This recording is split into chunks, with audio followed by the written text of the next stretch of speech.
All right, ladies and gentlemen, we got a guest on the show today, man. This is Cam Underwood. I've been a fan of his for 3-4 years. I was just talking to him before the podcast and telling him that I was reading his article on growing up in Michigan and how he became a fan of Miami, which is very different than almost everybody else's story that I've ever heard of. Like, he actually became a fan through the baseball team because of the Old English letter, because of the Detroit D. So, Cam, tell people who you are, man. Tell people about yourself. Yeah, man. Hey, thanks for having me on. First of all, got to say that up front. But always, man. Appreciate yeah, man. you so I run State of the U, Miami's SB Nation website. Been running that for about 5 or 6 years now. Been in with writing that, and I've been managing editor now for this is going on my 5th season or 4th season. I forget how long, but it's been a while that I've been the HNIC over there. So just, running the show, trying to bring you guys as much great content as possible. Have a wonderful, wonderful contributing group that we've grown over the course of time over there. So if you're not already, please check us out at State of the U for all your Miami Hurricanes needs, because we do really good work over there. And I don't say it just because I'm one of those people. I say it because we really do great work. And I love reading the stuff that's on the website. I don't even read it before it gets published. Most times I wait till it hits the site and then I want to see, what it looks like. So that's, a little bit about me and the Miami Hurricanes kind of a way, but yeah, a couple of years ago, SB Nation College Network wide, we had Why We Became a Fan. It was like a big content push, like network wide, everybody tell us why you care. You know what I mean? Like, why are you a fan of the team that you cover? Why are you connected to this? Why do you want to blog about that? Why do you want to talk about that? And so, yeah, we had everybody at the website do it. We actually had the new contributors. They went back through and they wanted to share their stories this summer. So they even did some now a couple of years after the fact. But when I wrote mine, I think it was 2017, Why I Became a Hurricane, and it's just my name, just to make it easy for everybody. Yeah, man, so I'm a native Michigander. I grew up in Detroit, moved back from California where I was born when I was the summer I turned 3. So I really only have memories of Detroit and everything growing up there, following the Pistons, Lions, Tigers, Red Wings, all that kind of stuff. University of Michigan football was my college football team, just because they were the biggest team locally, and I have a couple family members who went there and everything. But my first love was always baseball, because my dad wanted to be a baseball player. We always watched it. I played baseball growing up. I was better naturally at basketball. I went further with that, but I worked so hard at baseball. I wanted baseball to work for me, but I couldn't make it work. Right. So I watched everything, including the College World Series every year. And I always saw this team in orange and green with the script M.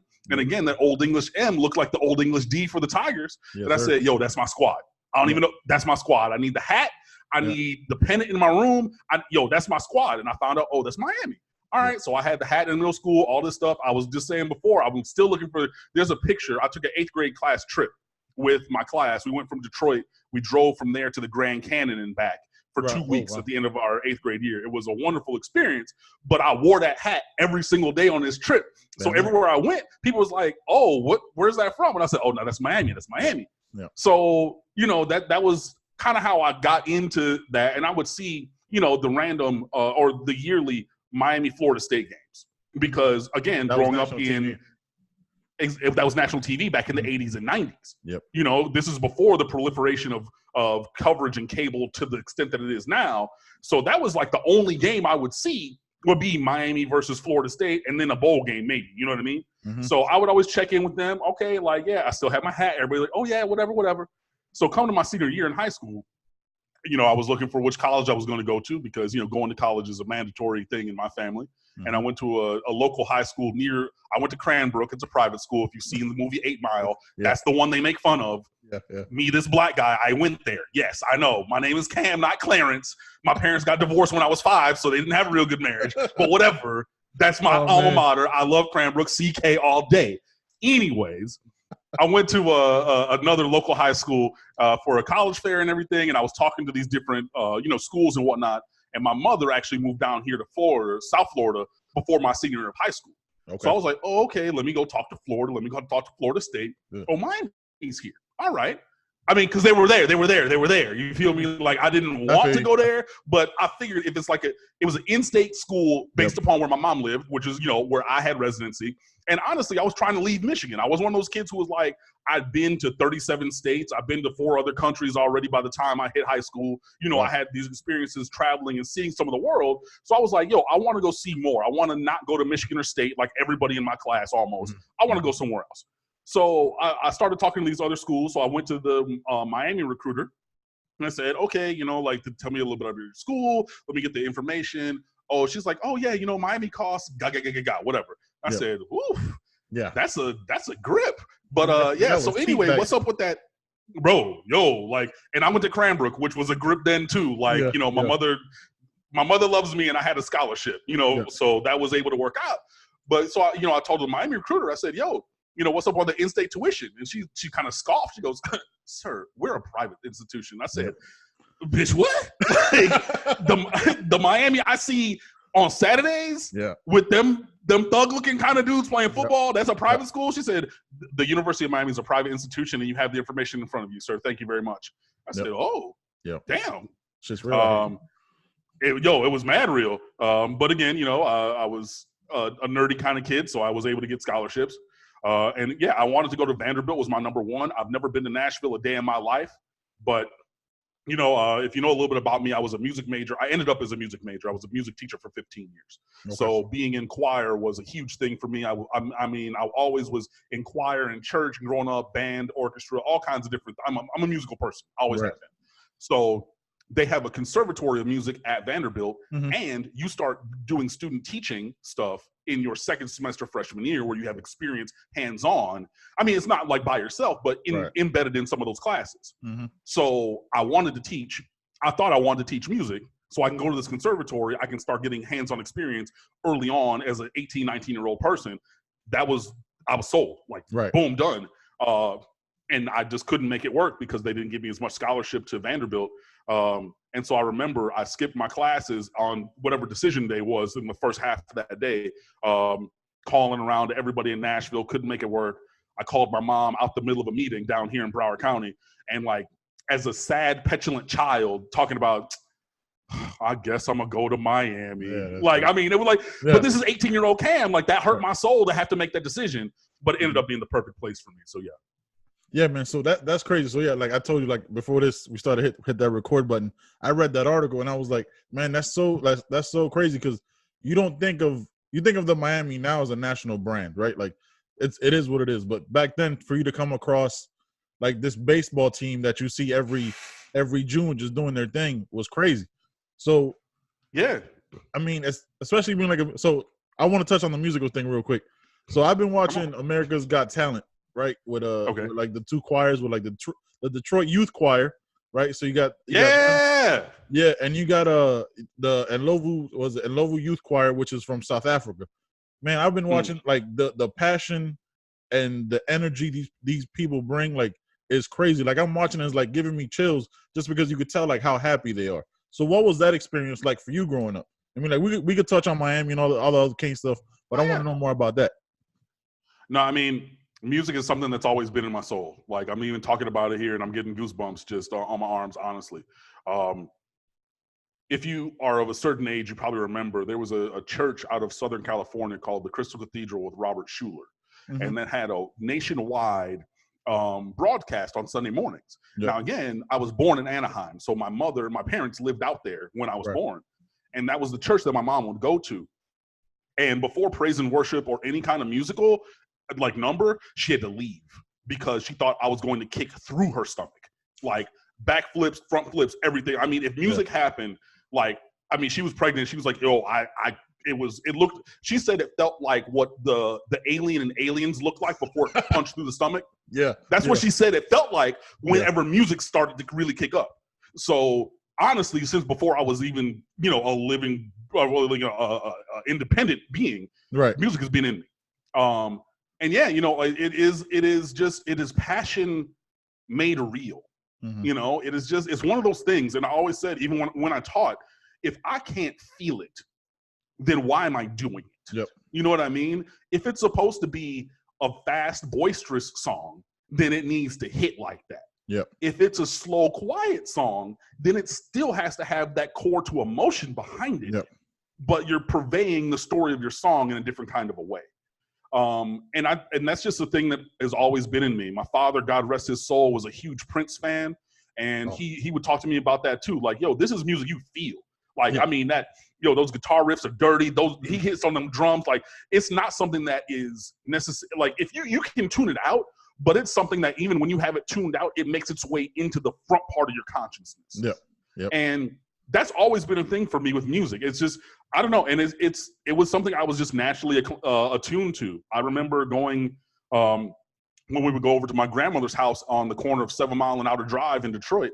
Everybody had, you got, grandma, big mama has the white living room. Yeah. You know what I'm saying? Yep. Like, you don't go into, you don't sit on that. No.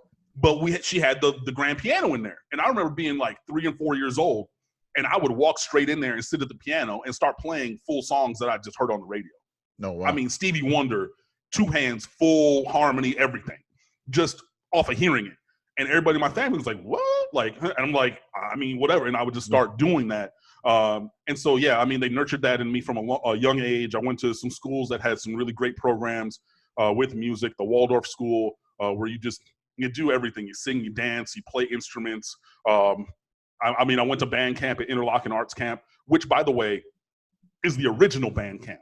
So the one from the movies is based off of Blue Lake, which is another band camp in Michigan, but that's the off-brand. That's the Great Value version. The original, the Coca-Cola, the name brand, that's Interlochen. That's where I went for 3 or 4 years as a kid. Okay. So, yeah, I mean, at every step of the way, music was always around, whether it's recorders, whether it's voice, whether it's, I played violin for 2 years. I played clarinet for 5. I went clarinet to band camp. I played piano. Woodwinds. What's up? Yeah, man. You know what I'm saying? Like, hey, all day. Play bass clarinet, play some saxophone. Or played around with some other instruments when I was in college because you had to really have experience with all those things. But yeah, I mean, just as long as I've been living and breathing, music has been a thing for me. And I mean, I had some great experiences all the way coming up. Even when I was at Cranbrook, I was able to perform with an outside choir called Cantata Academy. And it was like a semi-professional group. So I was singing with people who were in their 50s and 60s at 17 years old, singing, I mean, stuff that you never get to sing, like all these Bach, Beethoven pieces of music. I still have them in the other room in my house. But I mean, these are books. These are, 200 and 300 pages worth of music, for a full 3-hour concert. Right. And I was doing that, when other people, and I mean, and this is still when I was, doing sports and I was, in my academics and things like that. But, having those things, I mean, singing on stage at Orchestra Hall in Detroit was such a transformational thing for me because I always went there in the audience growing up and saying, okay, I'm going to do that. One of my uncles, my mom's brother, is a professional French horn player. He has a degree in French horn. So he would be up there sometimes, like my Uncle Jim, okay, he's a professional player, whatever. And it'll be like, okay, it's just a thing that I would go watch. And I remember at 17 years old, I got on that stage and I looked up and I didn't sing the first song just because I was looking around like, like when you're a true freshman on the field for the first time and you look around and you say, damn, there's 80,000 people in this stadium. And then that was me on stage at Orchestra Hall. So yeah, my entire life, music has just been a huge thing to me. I always will stay connected to it. It's a thing, again, that I just have. I know that there's skills that I have in music that few people have. I can hear something and transcribe it. I can write it down like in technical notation easier than some other people. But yeah, I mean, just every step along the way, music has been there for me. And I mean, it's a thing that I love. So you were basically Jaron Williams then, right? Like you had that whole shit. Now I'm in the spotlight. When you stood there in the concert hall, you knew what was coming.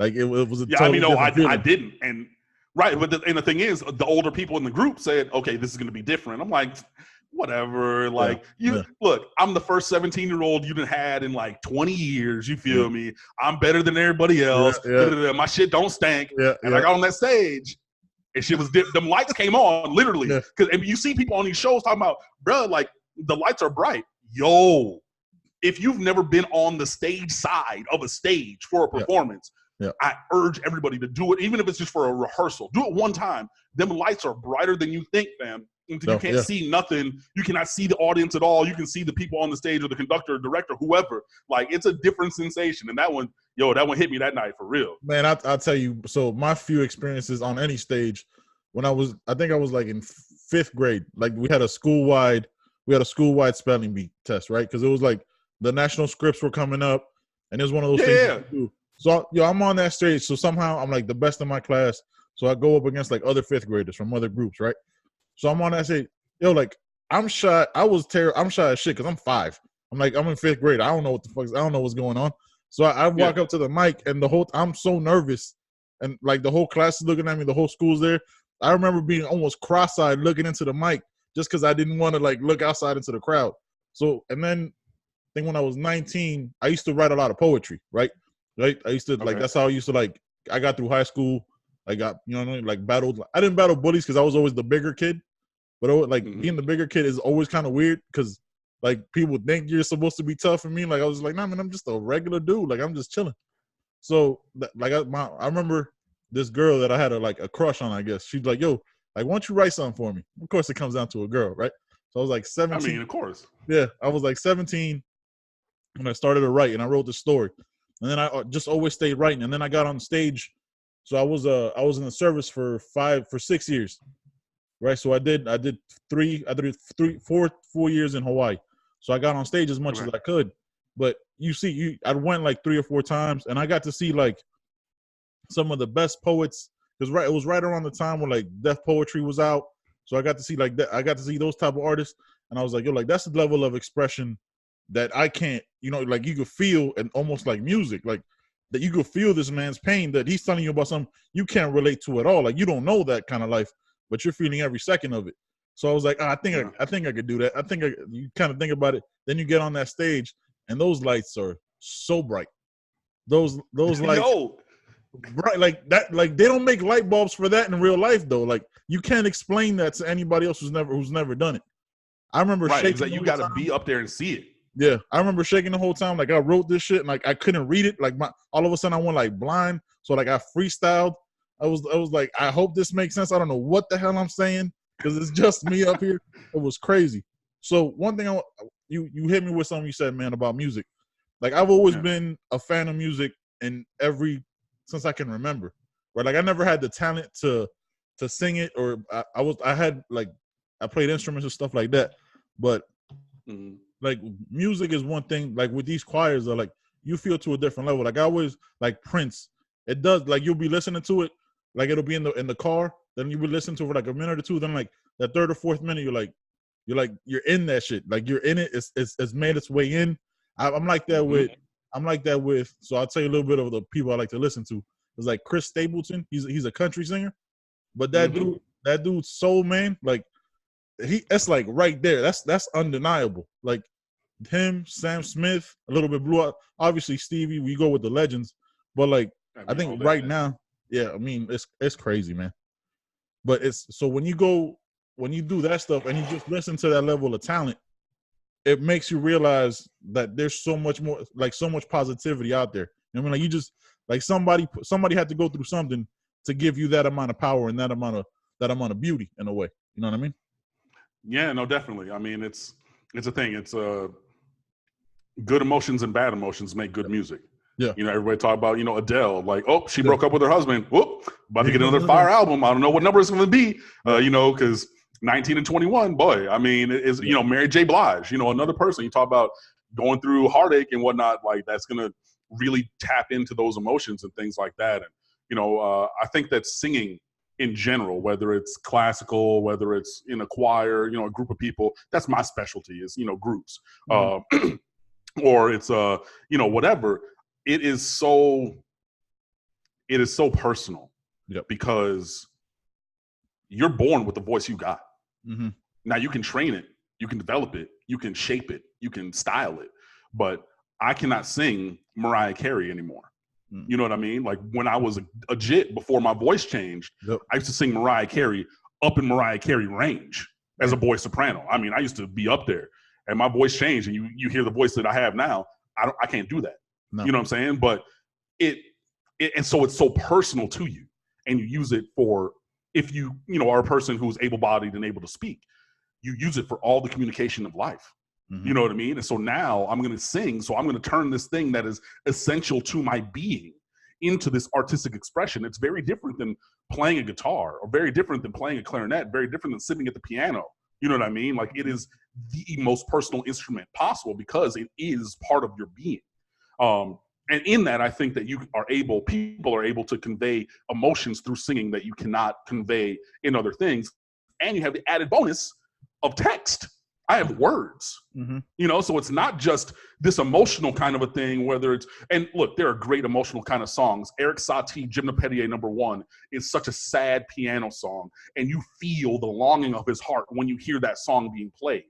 But if you have that kind of a song and you put lyrics to it, because you have a voice and you have articulators, the lips, the teeth, the tip of the tongue, where you can actually say something and put it into language, whatever language it is. I mean, English, Russian, Italian, it doesn't matter. It doesn't matter. But that level of connection is, I think, it's exponentially more to connect to the audience. So to see these choirs on the show, and I've only watched a little bit of it because, you know, I lived it for so long, you know, being in choir and teaching it, that, you know, I'd never watched an episode of Glee because I was a high school choir director when it was on. So like, why am I going to watch?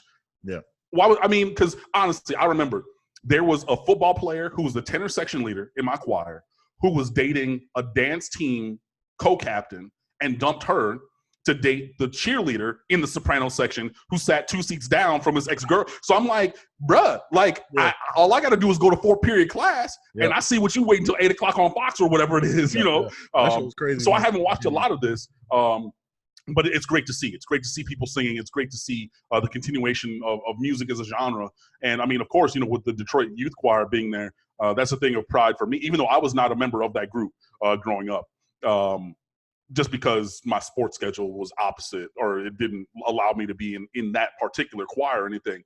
But seeing them, and then, you know, groups from Africa, there's so many great oral traditions from there. Ladysmith Black Mambazo, all kinds of other things. We did a song every year when I taught that was a Nigerian Christmas song called Betelehemu, which had moving and drumming and clapping and all kinds of stuff like that. So, you know, seeing them take their vocal tradition and putting it forward is such a great thing. But yeah, music, I mean, I don't even know how long we've been talking about it because I thought we was going to talk about football. But I mean, look, no, it's all good. I'm not complaining. I'm just saying you started me down that path, and I can go.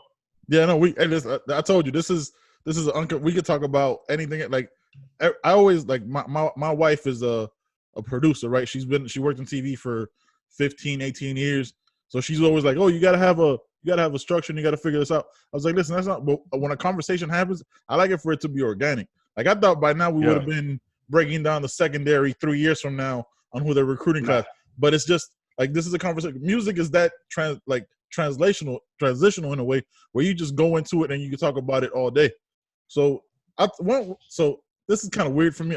So one thing about the Nigeria, not the South African choir, is that so it's an all black choir, but then their leader is like this, almost looks like a German guy, like blonde hair, blue eyed, because, you know, like with apartheid and all that stuff that they went through. So yeah, he's the white South African. Yeah, the white South African. He's like the Charlize Theron of that whole aspect. Like, it's this dude, like, you don't see it. Like, oh, okay, like this, like, I mean, white, bro, like white, like blonde hair, blue eyed, hard jaw, like it's so you watch him and it's like, man, so I go with that, and then I start thinking about, so like the only knowledge on the history I got about South Africa with that stuff is like reading Trevor Noah's book, right, Born a Crime. Okay. Which if you haven't read it, I recommend it. I heard it on audio. It's amazing, man. So you see that, and it's like, man, like 25 years ago, these two, they couldn't even be together. Like, that was a crime within itself. To see that to where they are now, to go into the finals, because they're doing that, it's amazing, man. Like, it just shows like how powerful music can be. Yeah, man. It speaks to everybody. It's one of those universal languages like math, you know, just because I'm a nerd. So numbers, I mean, without any other language, numbers work. And it doesn't matter where you're from, numbers are numbers. And it's a thing with music, you know, like when I taught, you know, public school, and I taught at inner city situations down here in South Florida, you know, very diverse populations, 65, 70% black schools and things like that. We sung in every language. I mean, we sang in Papiamento, we sang in Italian, German, French, Spanish, Russian, one of my favorite songs is called Veniki. And we added in a stomp at the end of it. A lot of people, my friends who saw the video up on YouTube, they're like, yo, what happened? But like I exposed them to so many things from all over the world and things throughout history. I mean, and it was kind of funny because, if you've ever heard of like madrigals, like small group songs from the Renaissance, the Baroque era, you're talking 1540, for a particular song. And there's one in Italian, Il Bianco e Dolcecino. And the end of it has this beautiful folding over kind of ending part where like all the different parts kind of abscond each other. And that started in part books where like, if I'm a bass, I had my part only. I didn't have all the rest of the music. The ladies that they sang soprano, they only had theirs. The altos only had theirs. You didn't see the whole thing. Right. And so it was like a joke. And so the ending line is, if I were to die 1,000 times a day, then I would be content. Which in English, or if you think it that way, you're like, whoa, that'd be awesome. Yeah. But then you dig a little bit deeper and you figure out, oh, they used to call an orgasm le petit mort, the little death. So they're talking about, if I could have 1,000 orgasms a day, I would be happy. Yeah, legit. You know what I'm saying? So, but then, and the people who would sing it at the time, you didn't know what it was saying until, the answer. You're just reading through the book, and then you hear it, and everybody's talking about and you're like, what? So now, fast forward to the 2010s, we sing that song at the high school, and I, go through the history, because I have the history books with my students, and I'm like, yo, they nasty. And I'm like, yeah, and dude wrote it in 1538. Yeah. So y'all thinking about y'all skipping class to be in the hallway, go see a little booth thing because you're trying to get some cut. Bruh, people been doing, this is literally how people exist. Yeah. By doing this thing. Yeah. And this is how literally the human race is propagated. So you over here thinking, oh, this is the first time, oh, I'm a lie and I'm going to do whatever. Bruh, people were singing songs about this 500 years ago, fam. Yeah. You ain't new. And had a whole crowd looking at him, waiting for that last line to hit. Just waiting. It's crazy. Well, no, because again, nobody knew. So at the end, when everybody heard it come together, they're like, "Wait, if you, it was like one of those kind of like at the end revelation things." And I'm like, "Yeah, bro," So like even with that, just and connecting the history, because like, yeah, your horny little ass is 17 years old. Yeah. I get you. I understand. I was 17. You were 17. You understand how that goes, 100. But the thoughts that I had at 17 or you had at 17, they was having way back when too. Yeah. So stop. Yeah. And they didn't have television. They didn't have social media. They had to write orchestras to try to get some notoriety. Hey man, exactly. Hey, that's crazy. That's crazy. Oh man. First of all, I'm sure people did not expect to get a history lesson on on that in this podcast, but you're welcome. Hey man, but let's take a second and realize that 1,000 orgasms a day sounds exhausting. Like that right? That's how. But first of all, But you would die a happy person. Oh hell if you had those. Yeah, and probably trying to reach for like a bottle for some water or something that's hopefully doesn't have carried ready to kill you. Man, 1,000 and like right and like. Oh God! And the lines, like the musical lines that are so, and it's in Italian. Di mille morte ti sarei contento. So you're hearing this and everything, like, oh man, this classical technique. That it sounds like real. And then you like dig in, you're like, damn, he's thinking about busting a nut. That golly, you know what I mean? Yeah, like it's a lot. Yeah, the whole time. Yeah, the whole time. Yeah. And I think the end part repeats like. It folds over itself like 3 or 4 times, and that's like how the joke kind of gets revealed because we say it so much. Mm-hmm. And like, okay, so the girls are saying, the boys are saying all the different 4 parts and everything, and it kind of comes back together. But it's that's great. Yeah, man, it's an interesting kind of a thing.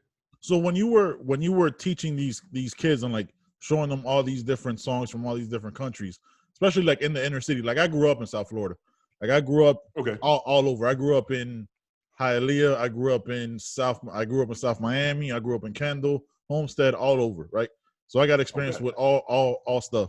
So when you showed these kids that never seen anything outside of their neighborhood, their hood, wherever that is, what was their reaction to that, man? Some people latched onto it really quickly. Other people, it might have taken a little bit of a while. And, you also have to take into account that everything is not for everybody. Right. Everybody in a 3,000 person high school is not on the football team. Everybody's not on the math club. Everybody's not, taking French or whatever. So, it was a task to find that group and everything. But it was a little bit of a fight to begin with, obviously, just because doing things outside of your comfort zone is challenging. Mm-hmm. But I've always said that that's where you find greatness, not where you are, but where you push yourself to be. And yeah, just giving them so many different experiences where, okay, cool. And sometimes I would try to expose them to something and it didn't hit. I would love it, like whatever. Okay, I'm gonna try this. It didn't come together. Maybe the notes were too high or too low, or it just didn't come together. Fine, but really, yeah, just giving them a variety of different experiences that they might not have otherwise had, because I come from a different background, being from Detroit, going to private school my entire life, and things like that, where it is a little bit different for me where I come from as opposed to them. So yeah, just did a lot of listening, to a lot of different groups, a lot singing the same songs, singing different songs, exposing them to some stuff, and then just really saying, okay, if we're doing this and we're developing your technique, if you do what I asked you to do from a technical standpoint to coordinate your voice, alignment, placement, technique, all that kind of stuff, it will make it easier and sound better. And then you can take that technique and put it on anything you want to sing. So I have students now who are like, okay, I was playing around before. I really want to get into the recording studio and things like that. Okay, I got to really control my breath, because I don't want to be singing my hip hop song and be talking about my B because I can't manage my breath. You know what I mean? But breath management is a thing that we work on. So even showing, through the guy, I always teach life skills, or taught life skills through the guise of music. So I would say, okay, we're going to do some of these things, but your perseverance, your attention to detail, those are things, your punctuality, that you're going to need in your professional career. But also in the terms of music, if you are a passionate person about music, I'm making you better for now, but also giving you those skills where you can hopefully sing for a lifetime. And I think that was the thing that they really latched on to, is being positive.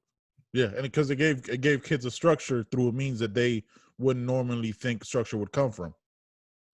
Yeah, exactly. I feel you on that, man. That's what's up.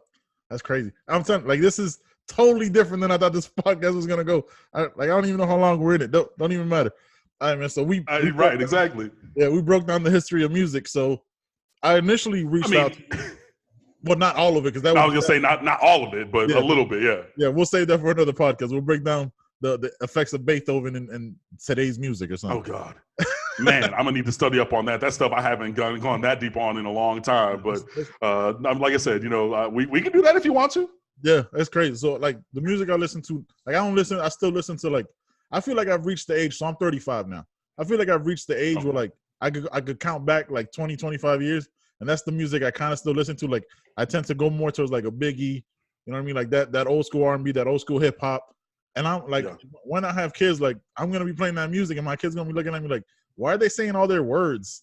Like, why are they rhyming? It's not just mumble. It's not just mumble shit. Like, we gonna keep it 100. We're gonna keep it 100. Today they do be mumbling and everything, and it's funny just because I listen to so much music and everything. Something Al Green would come on back in the day and whatnot, and I'd be jamming, I'd be singing it, everything. And I just remember my mom's all the time be talking about, well, what you know about this? I'm like, you played it for me. Like, what you mean? What do I know? You taught me what I know about this, Ma. Like, maybe I was with Pops, and you know what I'm saying? Like, come on. Like, I've been in this family. We got cookouts. Yeah. We got kickbacks. We got renewed. Like, bruh, the music be on. What you mean? Yeah, it's always on.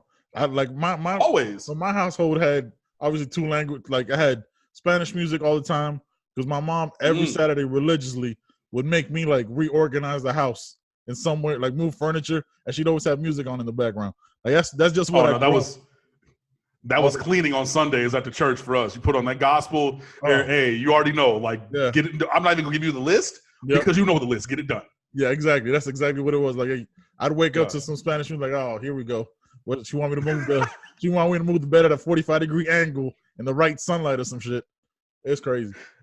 So yeah, man. So I reached out to you because obviously I've been a fan. I've been watching you on Mark Rogers TV, and I was like, man, let me see. I just want to talk to the guy because I'm a person who likes somebody who has a knowledge and an education in something, right? Like, I like to learn through people, right? Like I don't learn well through reading. Like, I'm more of a visual and auditory learner.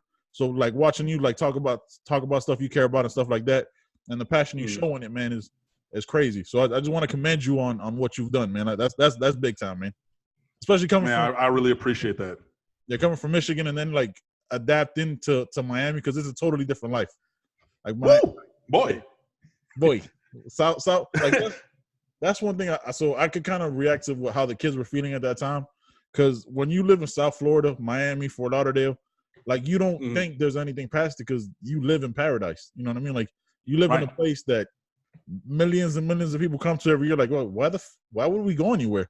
Like I could meet a Russian chick down the street at the club tonight. Like, you know what I mean? Like that's just how it was, and that's how it was for me till I got older. And I turned 19 and I went to the Army and I figured it all out. I was like, yo, there's a whole world out here that I don't know nothing about.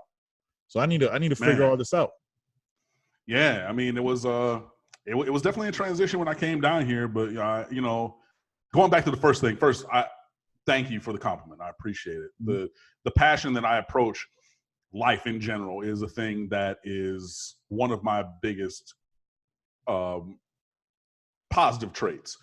Just always have, whether it's sports, whether it's my academics, whether it's music, whether it's video games, which I play incessantly, anything, you know, that passion, I try to have that come through. So, and it is sincere. This is who I am, honestly and truly. So I really appreciate the fact that comes through and everything. So that compliment, that's one that I take more than, or I take stronger than almost anything else, because that's really a key component to who I am, is my passion. So first of all, thank you for that. Moving down here though, man, yeah, it was different. It was very different, but you know, having had the opportunity to, you know, like I said, I was born in California, I moved back to Detroit. I've been to 37 states and 4 other countries and things like that. Having those experiences moving around and getting to see a little bit of God's green earth, that's really what spurred me to want to come, not necessarily to Miami, because again, I wanted to go to Vanderbilt and ended up at Miami, but somewhere else, you know, like, and I remember on that 8th grade class trip, like we went a little bit further west of the Grand Canyon. But that was almost the most western part of the trip. But man, just standing there and seeing that and being like, yo, this amazing, and if you're listening to this podcast, you've never been to the Grand Canyon, you need to go. You need to like store your phone, your camera, like take a picture and put it away. And just stand there in awe of God's creation. Like honestly and truly, it was such a spiritual moment just standing there and seeing that. I'm like, yo, I want to go see more. I want to go somewhere else. Like I didn't grow up down here, so I came down here. You know, I went on my first big solo trip this summer. I went to Amsterdam, which was a wonderful, wonderful, amazing trip. And I want to go see, you know, even more stuff like that. But I mean, it was not without its pitfalls. I did almost fail out of Miami my first semester freshman year because I was going to ask that. I was 19, yep, a little bit away from home. My mom lived up in Broward County, you know, but I was far enough away and everything. But the homeboys, you know, it'd be a random Tuesday talking about, hey, yo, Cam, we finna go to South Beach. I'm like, bro, like I got 3 more classes and, you know, whatever. Okay, so 15 minutes? Nah, bro. So 20 minutes. Yep. All right, fam, let me do half this problem set. I'm going to give half the problem set to Kareem to go take the physics for me, and then we out. And I did stuff like that. I skipped my math class for 5 weeks straight. Damn. It was 4 o'clock or 3 o'clock Monday, Wednesday, Friday. I missed 4 weeks or 5 weeks in a row.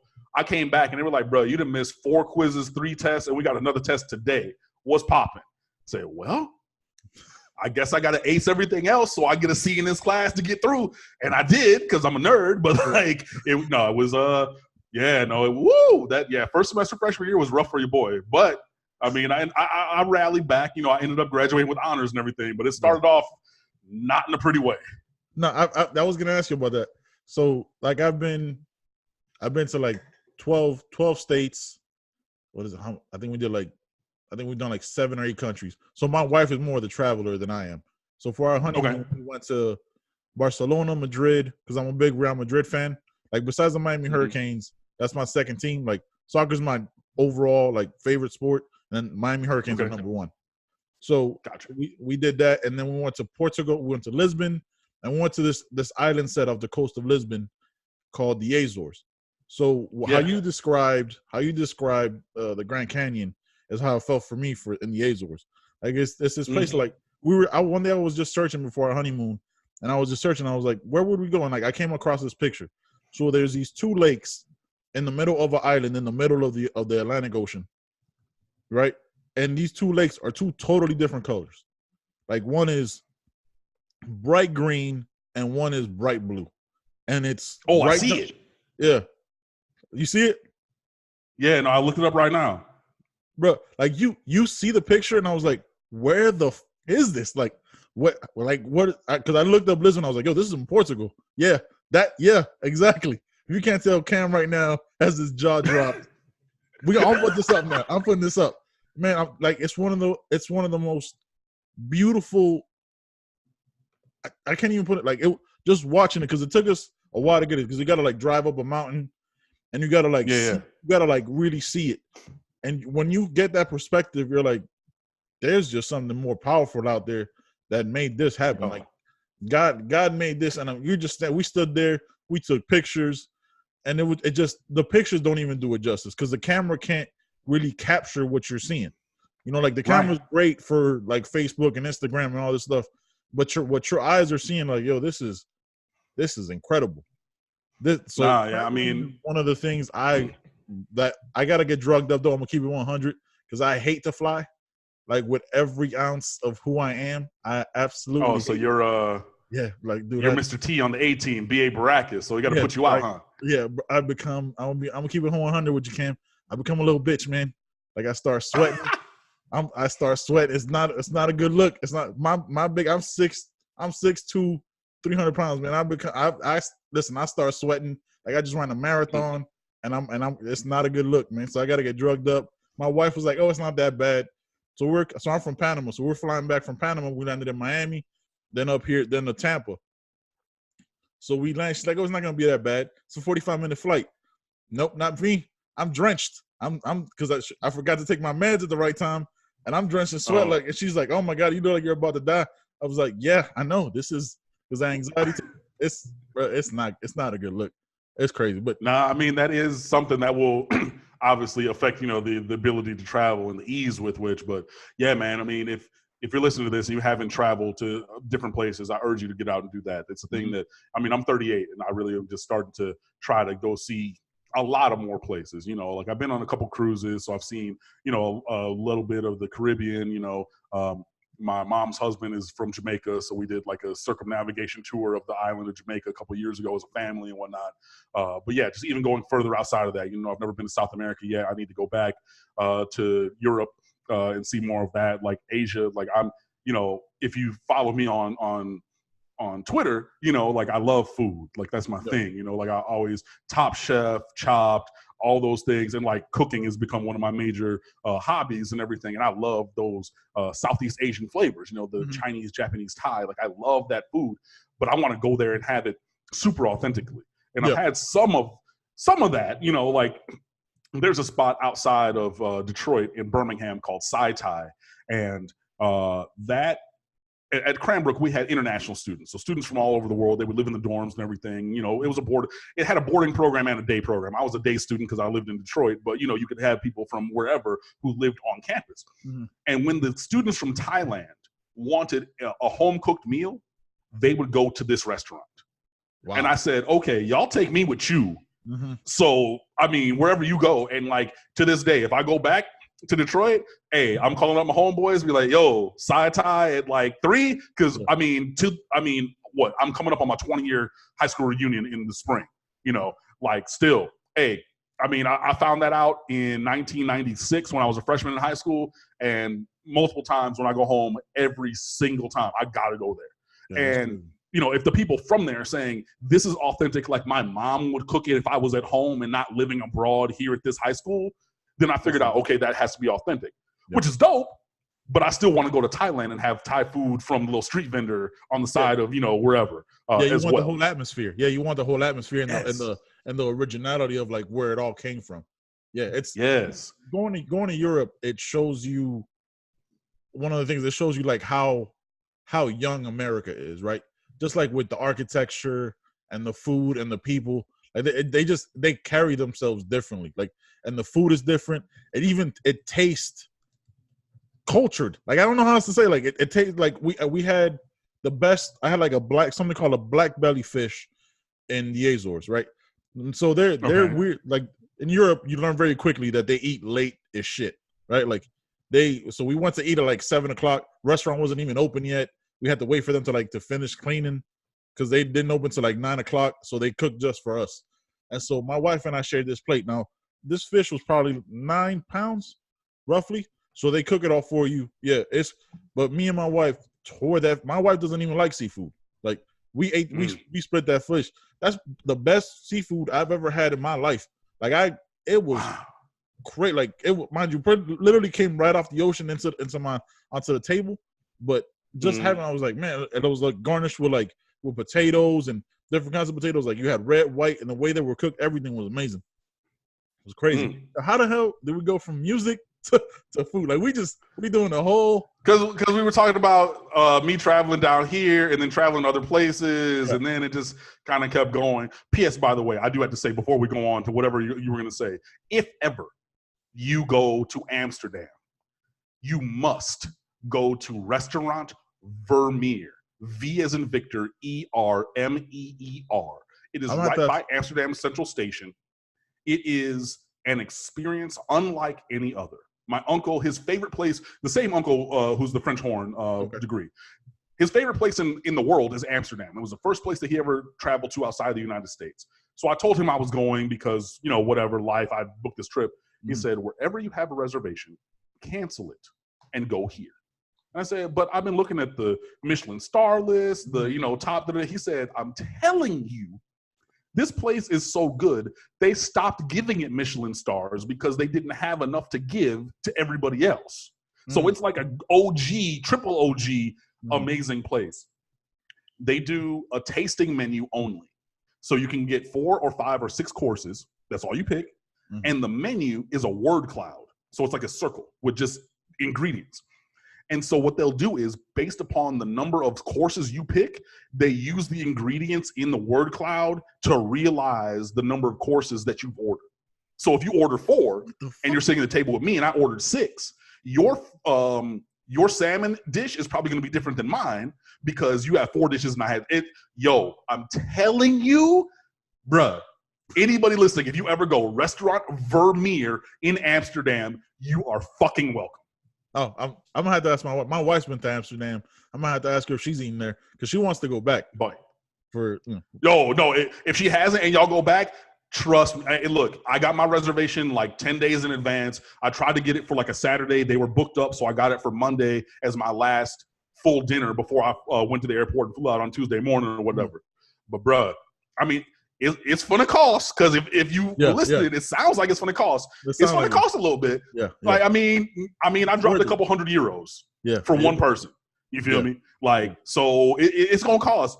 But trust, it is a culinary experience unlike any that I think you'll ever have anywhere else in the world in your entire life.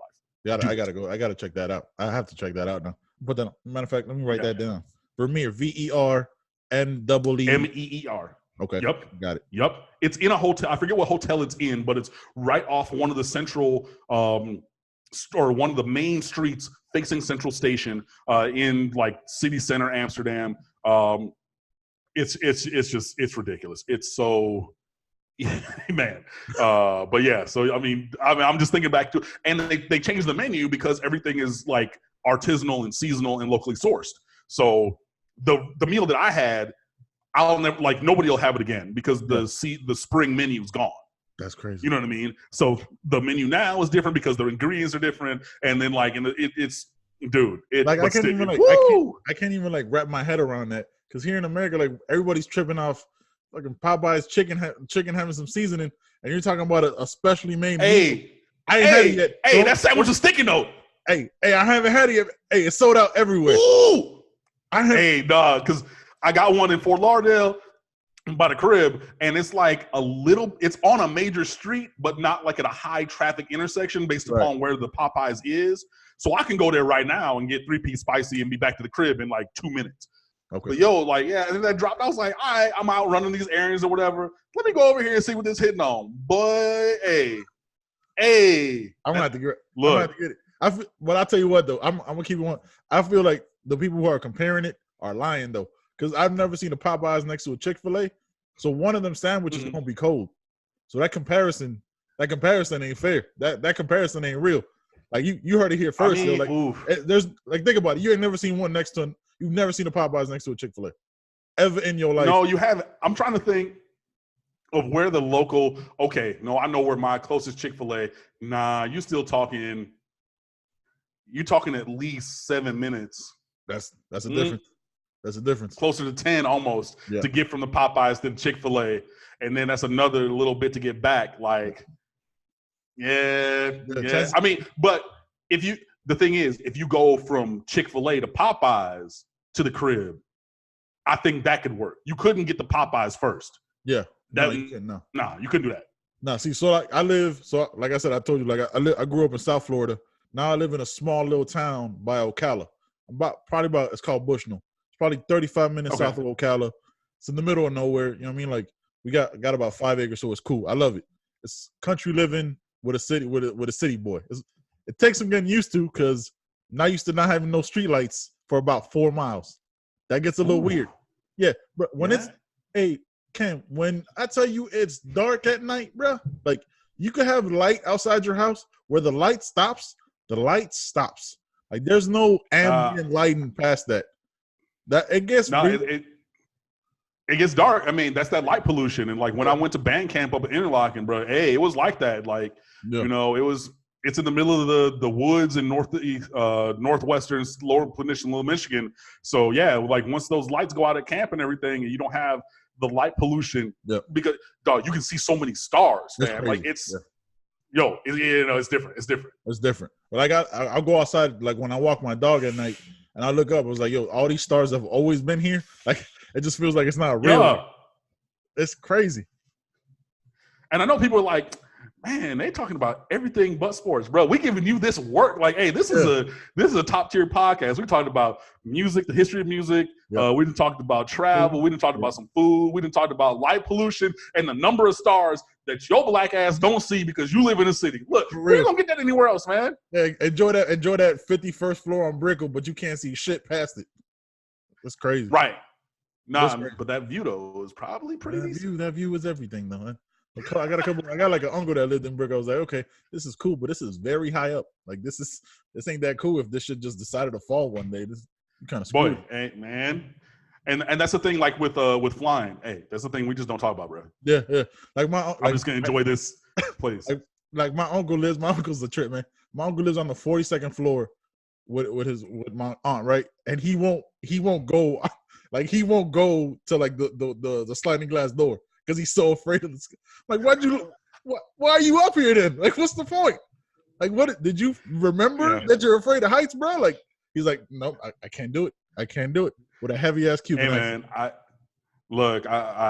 had a girlfriend one time who lived down there, and she lived on like the 27th floor, and she was playing around. So I was going out to the little patio thing, and she wanted to do the thing, you know, that you do with your cousins, where you like put your foot out real quick to fake trip them. Yeah. Boy, I almost fell, and I grabbed onto the corner of that thing. I looked, and she was like, "Yo, I didn't think." I was like, "Man, don't play like that. Nah, that ain't play time." Nah, no, you don't play with heights.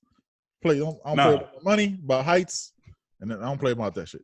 All right, man. And about flying either, apparently. Yeah, not at all. Not at all. I get drugged up. Yo, like I legit, before I started taking meds, like I legit would make myself fall asleep. Like that's what I would have to do. I was like, hey, bro, you going to sleep. I don't care if you're tired. You falling asleep now. So, man, listen, let's touch a little bit on this Kane shit. So, all right, come on. I wanted to talk more so because, you know, like I said, you break down the analytics and all that stuff with Mark Rogers. Shout out to Mark Rogers, though. He's doing great work with that. Absolutely. I wanted to talk more about the bias of Miami, right? Like I grew up, like you can give me a different perspective because you grew up outside of Miami, right? Like when you're in Miami, you feel like everybody hates this city, right? Like we got like more recently, you had like Paul Feinbaum calling Miami a third world program. You know what I mean? Like that's and all such racist bullshit. Yeah, like I don't understand where it comes from because it's not about race, right? Because Alabama's literally 98. That football team, that's all the black people that live in Alabama are on that football team. Let's keep, you know what I mean? And they bring a couple guys outside. So I got friends from Alabama. I know what it is, right? So it's not a race thing. I've never understood where that came from. Like I talk to my friends who are from New York and they're transplants. They're like, nah, man, you're being crazy. I was like, dude, like, this is legit. Like, you act like the NCAA didn't rewrite their rules to go against Miami. Like, that legit happened. Like, that no other program can do that. And Miami is a small school with a huge fan base because of the city, because we attach ourselves to it. Like, that's unlike any other program. So I don't understand where it comes from, man. Like, if you can give me a little history on that, because it's fucking ridiculous. Like, I don't know how else to say it. Like, how does he get away with saying that shit and none happens?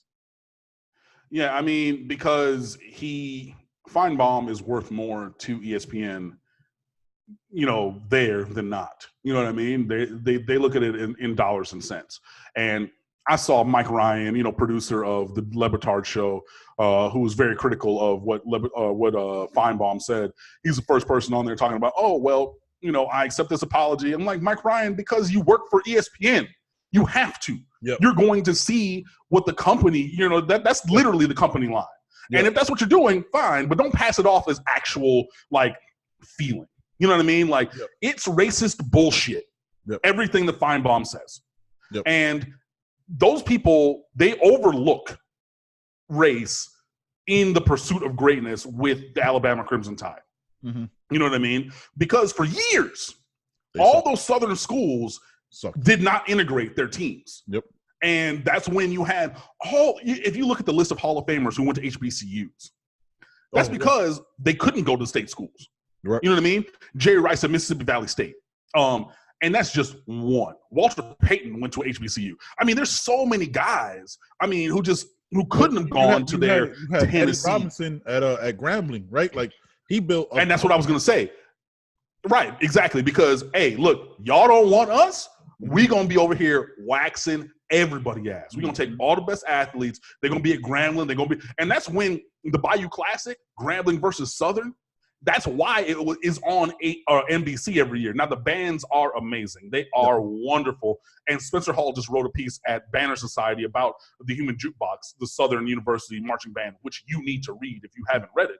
Mm. But it's not because of that it's on TV. It's because those were the best teams of any HBCU around. If you even looked at FAMU back in those days, you look at South Carolina State, Howard, Hampton, all these schools, they had squads because nobody in the public school kind of world, in the PWI world, would take them. And then they said, you know what, look, LSU was one of the main first ones to start to integrate, because if you have enough players that you have Southern and Grambling going on national television once a year with their full rosters and winning HBCU national championship year after year after year after year, and LSU is the big state school in the state of Louisiana, why are we not good at football? So we're going to do that. So everything that Feinbaum said, honestly, it's based in racism, and I'm not afraid to say it. And if people, I had to block a couple people because they're saying, "Oh, well, prove it." I don't need to. The proof is in the pudding. Yep. It's right there over the course of years. Yep. And that hatred is furthered, I think, because of something that you said earlier about the city of Miami, because this is a place where people come to vacation. They are jealous of, we live in paradise. We live where you vacation. Yep. You know what I'm saying? If you look at anybody's music video, they got a yacht. They're pulling up to live on Sunday. They got whatever. They on South Beach. They doing and all that. But you're stuck in Podunk, Iowa, somewhere off of an interstate in the middle of nowhere, Alabama. Y'all are jealous of that. Yep. And I think that that's where a lot of the hatred comes from, just because you're hating on the other man just because of what they have, and what we have is the location in which we live. Yep. And on top of that, you extend that out. The University of Miami was not supposed to, at any time, be the national powerhouse that we became. And so when that upset the power structure of college football, again, I'm from Michigan, the greatest and best. Hail to the victors, valiant. If you want to go back in the history of college football, I believe Michigan still has the most wins ever. Notre Dame, up there also. Penn State, all these other fuddy-duddies up there and everything. That's who it was supposed to go between. Maybe a USC because they started a little earlier. Notre Dame, Michigan, okay, you integrate those schools in the South, so maybe they get a little taste of this, a little taste of that. Cool. But again, Howard Snellenberger made the state of Miami, that I-4 corridor south, and he made this team urban. The team was of the city of Miami, just like in that way you're talking about, that the fan base, it is not necessarily born of a huge alumni base, because Miami is still only a 12,000 student undergrad population to this day. Yep. So the fan base is more so the people of the city of Miami, the soul of the city of Miami coming out. And that's what they hate, because, okay, we'll go vacation down there. We'll take, a trip to, whatever. We'll do something like that. But shut up, phone. But yeah, that's where I think the hatred comes from. And Miami, we didn't have a slow build necessarily. Howard Schnellenberger came down here, and within 3 years, we kicked down the door, won a national championship, and we're off and running and have 6 of them right now. I know we're probably going to talk about that later, but you know what I mean? But, dude, we didn't wait. It wasn't kind of a halfway in, halfway out. It wasn't, for the guys who are listening, the Man Chatter podcast, you remember when your voice changed and you got those you got those voice cracks. Yep. Miami as a football program didn't have no voice cracks. Howard Schnellenberger came in, bomb, and then we were off and running. Yeah. And that's the thing that they hate. So this microwave dynasty, this thing that has popped up since, in our lifetimes, basically. Yeah. We didn't have 70 years of a lead up. Michigan won the national championship in 1997. Before that, I think the last championship was in the 60s or something like that. Yeah. So it had been some years they paid their dues and da-da-da-da-da. Yeah. Miami, we had to pay no fucking dues. No. We came in and kicked the door down and we took the shit. And I think that's what really pissed people off. I think that's still the hatred that people have, all these years later. And you have these sycophants like a Feinbaum and everybody else saying this bullshit about, first of all, the University of Miami, of institution to which most of them could not even gain acceptance if they were to apply to, if we're being real about it. Yep. And they're disparaging all these players because, you wear a gold chain? Yeah. Really? Yeah. You know what I mean? Demetrius Jackson, who was on the team for years, he's from Overtown. He's back coaching the Booker T. He's running for House representative. He wants to be, senator. You know what I mean? He has those kind of aspirations. DJ's doing great work, man. People don't give. Listen. I'm cooking right now, right? I'm listening to you, and I feel everything. But it's a level of ignorance that I've never understood, right? I grew up, and it's willful ignorance too. It is. It's they don't.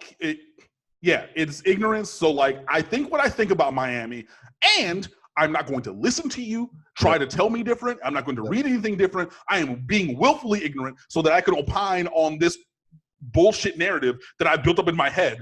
You know what I mean? It's just it's like seeing the cute girl in the party, right? And then she leave out. Be like, man, stink ass bitch anyway. I don't want to talk to her. She ain't want to look over here. You even know that her grandmama died and she got dragged out by her girls to the party. And she's like, bro, I got to go. I'm not even out here for that. But you build it up in your head so then you can tell the homeboys, man, I saw this bad one, but you don't. But you didn't even go over there. You didn't even talk to her. You didn't even get the story. You didn't get the 911 or the 411 details. But you can go out and you're going to talk this bullshit. So everybody that you get to thinks what you think based upon nothing but an exterior look.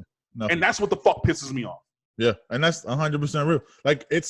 I don't think there's another program that these haters and these bitch ass motherfuckers because I'm trying not to cuss as much, but fuck it, it is my podcast. I can do whatever the fuck I want. There's also that aspect of it. Let's go. It's these people. It doesn't make sense to me because this is the only team that they fucking root for to watch them fail. No other team. What the hell? No other team is like that, man. Nobody watches Alabama or every other team you're indifferent towards. There's a reason why you put Miami on against Florida and it's your highest rated game. Nobody gives a fuck about Florida. Florida could have played Auburn. They wouldn't have cared. You put that shit on SEC Network, 3 people will watch it. They don't matter. It's Miami. Miami's the brand. And I was just looking at it man, am I being biased about it? But Miami is the Floyd Mayweather, right? You watch them to watch them fall. You don't watch them to willfully watch them win and hope they come back. It's why you talk shit after Sean Taylor passes away and saying, oh, maybe he was kind of putting, and that was Mike Wilbon that says that shit. So it's not even. So was Wilbon and it was Skip Bayless. Yeah. So maybe he was. Wrote a piece so he about was that, at his house protecting his family. It becomes this thing again. It's you have black players in every other school now, and it becomes this anecdote to just shit on Miami. It doesn't make any fucking sense to me. It doesn't. No, it doesn't, and it's not going to. And it's again one of those things where they have it built up in their head and they're going to say what they're going to say, absent any controversy, absent any other kind of information that's out there, and it just everybody wants to say that Miami is irrelevant and everything because Miami has not been good to a championship caliber in 15 years. Mm-hmm. But love us or hate us, you're going to watch us. Yep. And if you look at all the metrics that ESPN puts out annually, and we've written about it, I've seen them, everybody talks about it. Thursday night football, highest rated games ever. We have a Friday night game, not a Thursday night game this year, but still, that's going to draw eyes. And it did when we had it before. The showcase game in week 0. And yeah, I know that there was Arizona, Hawaii, super late that night. Wasn't nobody really talking about that. Wasn't nobody, oh, well, I can't wait till, 11:30 Eastern time. Nah, because now if they wanted to, they could have had that game at Arizona and put it earlier. Yep. But why? Because we got the U on the screen. Mm-hmm. And it's whoever else. Like, we're still – I mean, yeah, Miami needs to get better to be a bigger draw. But even still, people conflate being irrelevant with being, not good. Yep. And the performance has not been to the Miami's standard in the last, the majority of the last 15 years. Yeah, we've lost way more games than we should have. We've lost to teams that we should not have lost to. But y'all all know that because y'all watch. Cincinnati. Don't even get me started on Cincinnati. Bro, listen. That was one of my favorite recaps I ever wrote for State of the U. I put the score. It was like 12 words. Yeah. I was like, Miami lost 31, whatever. Everything sucks. Bye. And that was literally the entirety of the recap. And when I go into the metrics on the website, I still see people clicking on that every day to this day today from that game years ago. Because look, don't rise to the occasion, fam. No. Who says that? Why would you even make it an occasion if you're not going to rise to it? Why even make that speech? Like, what kind of, hey, so you might be doing some work, but don't do it. The fuck kind of, like, that's only I'm saying, vibe. Like, it just I mean, I've lost the hairline struggle. I am bald. I shaved my head now. Like, my hairline was receding. I saw it was going. I came on home. I did that. But I'm saying for you, boss, you ain't get a tight fade for your wedding. You ain't get a real fitted, you ain't rise to that occasion. You ain't step up for a big day with your queen coming down here to, cement your lives together. You ain't step out in something brand ass new to raise your level to a level that it hasn't been raised to because you have never been married to this woman before. Yeah. You know what I'm saying? Yeah.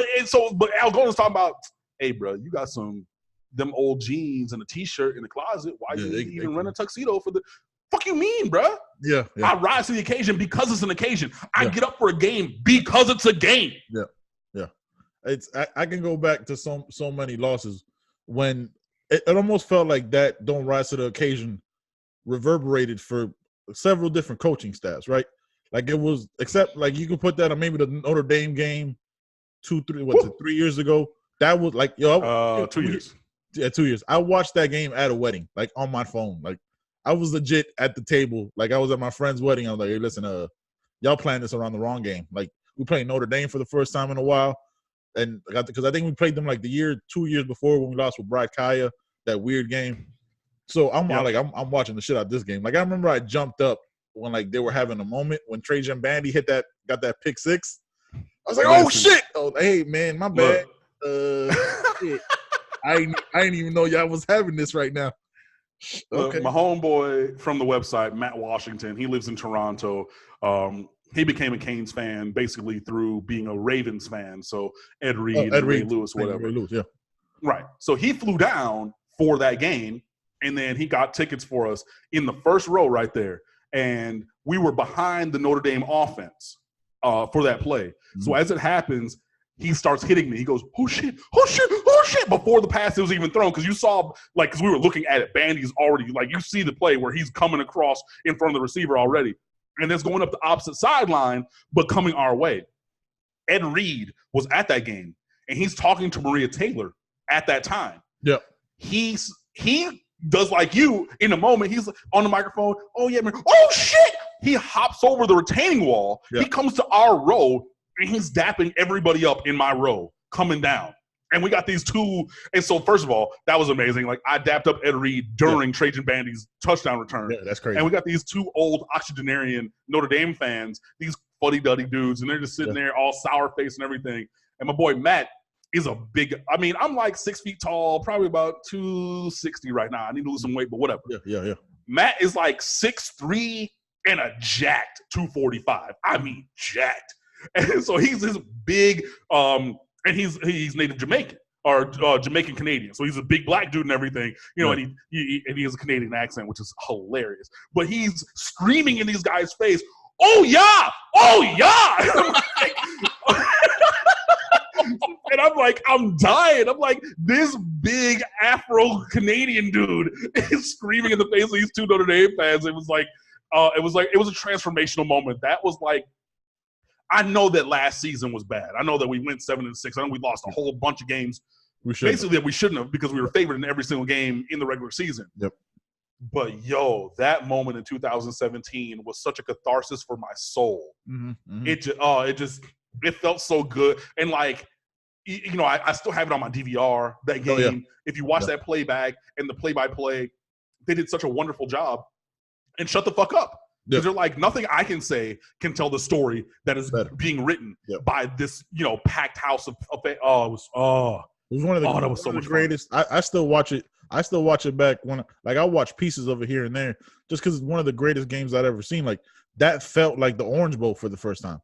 Like, that's the first time that stadium felt like the Orange Bowl. Like, I went to games at the Orange Bowl. Like, I was there. Mm-hmm. I was there for a couple. I think I was there when they. I wasn't there when they played Florida State, but I forget who they played. But I remember I was in 2002. I was in Doak Campbell Stadium when they were feeling themselves because they were up at halftime. We were playing Florida State. Right. And I was sitting next to the bench. I'm quiet because I'm with my No. 2000 was here, so that had to be 01 or 03. 2000 was it 2000? So 2000 was there. So what might have been? Oh yeah. 02 was wide 01. Left. You know, 01. Yeah. Yeah, it's when. So Ed Reed was still there. That's so I'm hurt, dog. Yeah, I'm hurt, dog. Don't ask me if I'm all right. I used to have that as my intro, but like it didn't feel right just having that just there. So like I'll add that into the different podcasts. It's one of my favorite speeches of all time. Damn. All right. So I'm watching that game and everybody's giving me shit. There's like this 75-year-old white dude talking shit to me at half. Oh, I thought you guys were supposed to be good. Like, hey man, I'm just sitting here minding my business. I'm sitting next to the band. Right. About 6 minutes into that third quarter, we ran it up on their ass. Like picks, turnovers. I'm like, I'm sorry, what was that, sir? Sir, I can't hear you. Can you speak louder? Little as your asthma attack, what's going on? What was that? I'm talking all this shit.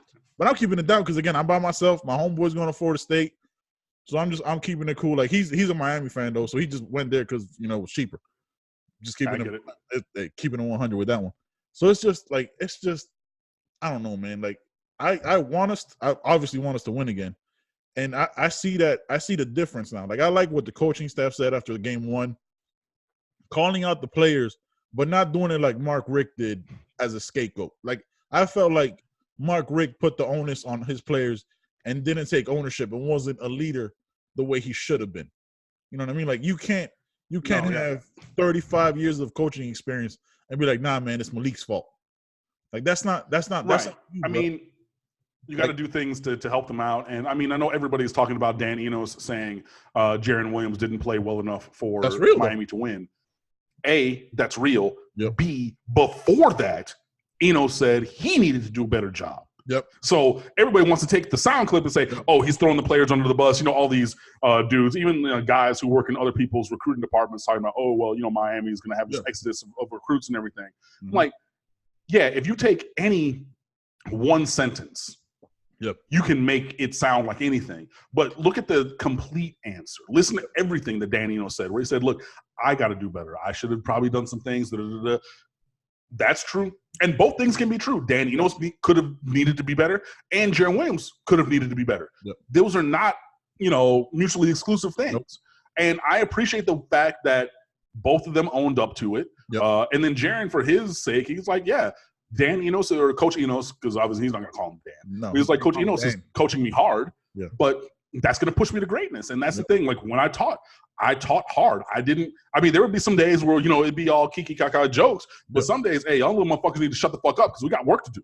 Yep. You know what I mean? That's like, yeah. And that's mad real. So, I think that Mark Richt, at the end, look, he just didn't have it in him to fire his kid. Yeah, that's and it. I get it. Yeah. And I said on many places, I wrote it. I said it on Mark Rogers. I said it on all kinds of different podcasts, radio shows. All he had to do with all that experience in coaching, Mark Richt that is call a friend and be like, hey, yo, I need a spot for my boy.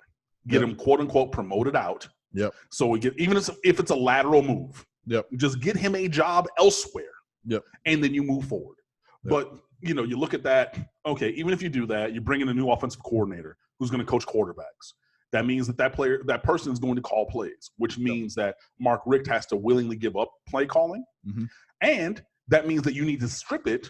Well, no, you give it up, but then it also means you're not going to have Thomas Brown as the named offensive coordinator anymore, which is the only reason he stuck around, because you were able to give him that compensation bump because he had offensive coordinator on his duties, even though he didn't call plays. Mm-hmm. So now you need a new running backs coach. Okay, well then, offensive line wasn't good enough. That means Stacey Searles needs to go. Yep. That means, so the majority of the offensive staff literally had to go. I know everybody looks at, it was just he wouldn't fire John. That was the main part of the equation, but it wasn't all of it. You know what I mean? And that's a heavy lift. That's a big rebuild. And it also would have chipped away at Mark Richt's security in that job, if you want to call it that, because Miami needed him at the time that Miami got Mark Richt. Yes. So he was able to leverage things that he wanted, like more money for the assistants. I'm going to name who I want to name as offensive coordinator, passing game coordinator, which was Ron Dugans, run game coordinator also, which I forget who that was. But you give those extra bumps. And then I'm calling plays, and you're not going to strip it away from me. So now you put the power emphasis on Blake James, where he would have had to go in and say, no, I'm revoking that from you, which is a power play that I'm not sure that Blake James wanted to do. Because Blake James was looking at it like, this is still Mark Richt. Mark Richt, for all his faults, was a great coach, right? And I get he's on the back nine of his career.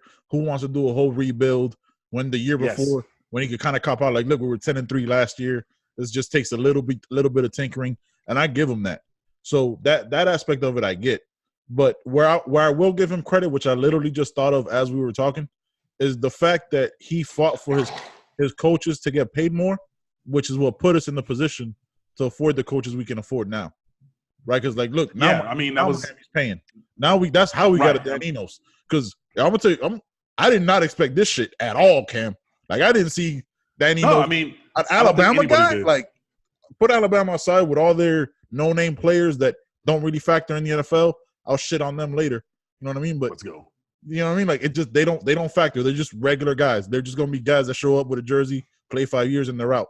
There's no Ed Reeds coming out of there. There's no Ray Lewis.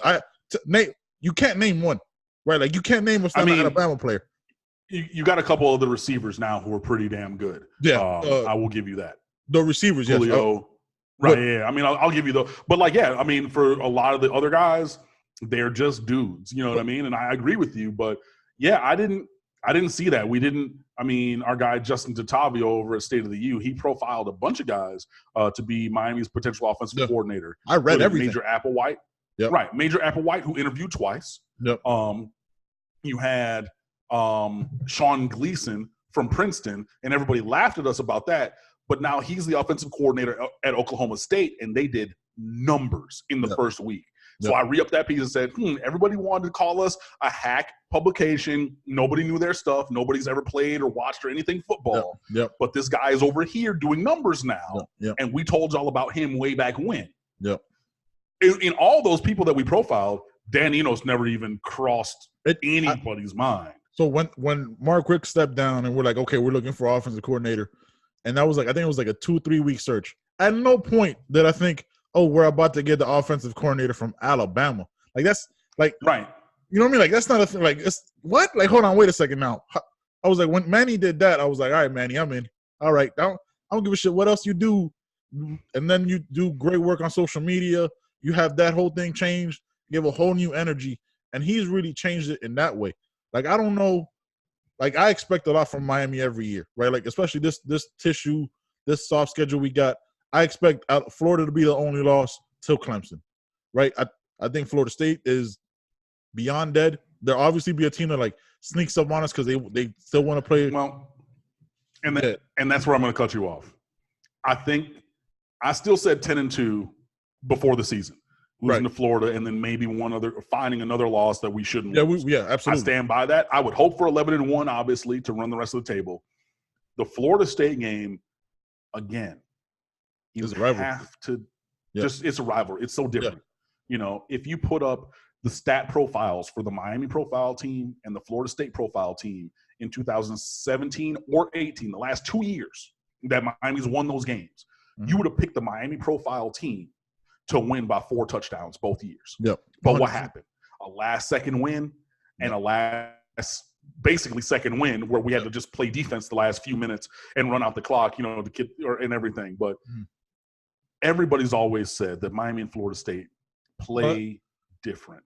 You know what I mean? That's 100% a different game. Like, that's where but I put that on the kids, right? Like, that's because these kids know each other. I wouldn't put that so much on the coach. You get what I'm saying? It's everybody, though. No, like, I mean, there's been coaches, staffers, players. Like, everybody associated with it says this game is different. Everybody knows it. And even if you go back to the losing streak that Miami had, we had there. Florida State dead to rights. Not even right there. Yep. I mean, but like 2014 Hard Rock Stadium. Yep. Like, we had that. I mean, and again, Dalvin Cook, Miami Central High School, he ended up just taking over that fourth quarter. Yep. But we had them. We had that game. Yep. Braxton Berrios dropped that touchdown in the corner of the end zone or in the end zone that would have put us up bigger and things like that. Like, I mean, that's a game that Miami had. Yep. 2015, again, you're in that game. 2016, the block at the Rock. You telling me we didn't have that game? Yeah. I mean, we weren't able to punch it in, but, like, that's a game going back and forth. Like, if that extra point is made and we go to overtime, we win that game, period. Yep. You cannot convince me that game. But again, those are still games when Florida State coming in, especially 2014, the reigning defending national champions. We still got Jameis. We got Dalvin. We're going to run roughshod over these dudes from the U. And what happened? It was stone silent from the garnet and gold going into that fourth quarter, and everybody wearing orange and green was jumping up and down because we had a lead to close out, and we weren't able to close it out. Yep. And that was, again, not a great Miami team, but was an ostensibly great Florida State team. Again, the reigning defending national champions. And that disparity – that made it back to the playoffs. And, right, and they made it back to the playoffs. But we had that game and let them off the hook. Yep. Shout out to Dennis Green. God rest his soul. But that's the kind of thing that happens in this rivalry. So, I mean, just to blindly push them off as it not being possible this year, I can't do it. No, let me reel that back in. At no point would I ever just push them off, but I will laugh at them for that stupid ass mask that they wore.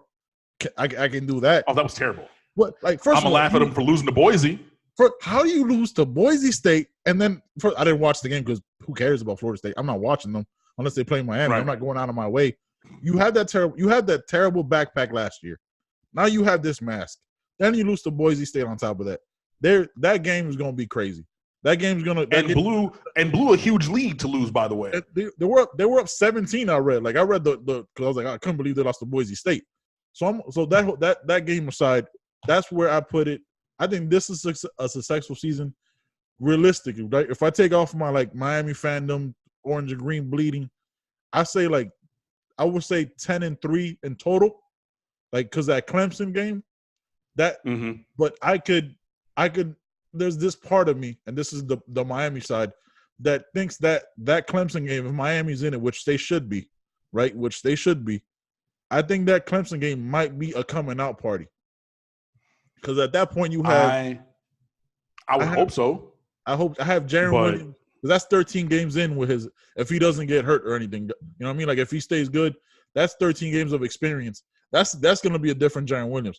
That clock is going to get a little bit faster because, did he hold on to that ball too long?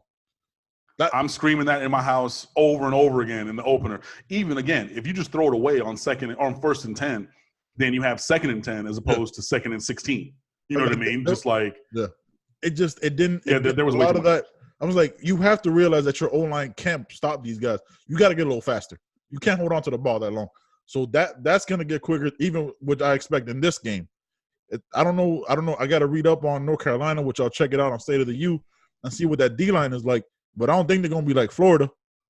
You know what I mean? There's no defensive line that we're going to face that has the talent of Florida. So Clemson. So, I mean, until Clemson, right, in the regular season is what I was going to say. Yeah. So, I mean, they had beasts on both sides. You know, Grenard and Zuniga obviously created havoc and just fits for the offensive line. There is a Deerfield Beach native, Jason Strobridge, who's a senior for North Carolina, number 55, who's pretty decent. And I mean, look, they're scholarship players, so I'm not going to call them trash or anything. They're not like this. I mean, this is not Bethune-Cookman level, Savannah State level, you know, just name your score 84-0 kind of a game.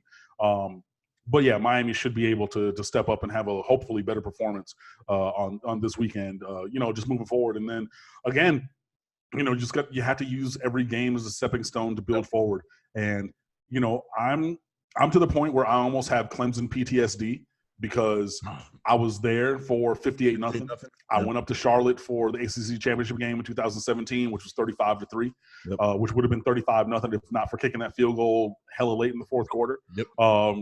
So yeah, I mean, all those points, you know, whatever, 93-3, I was there live and in person for both of those. So I approach them with a level of reverence that I don't give many, because like I've seen what the Clemson Death Machine can do to a Miami Hurricanes team. Like I give Clemson so much more credit, like because they're also in that same, like they're the team that's not supposed to be doing it.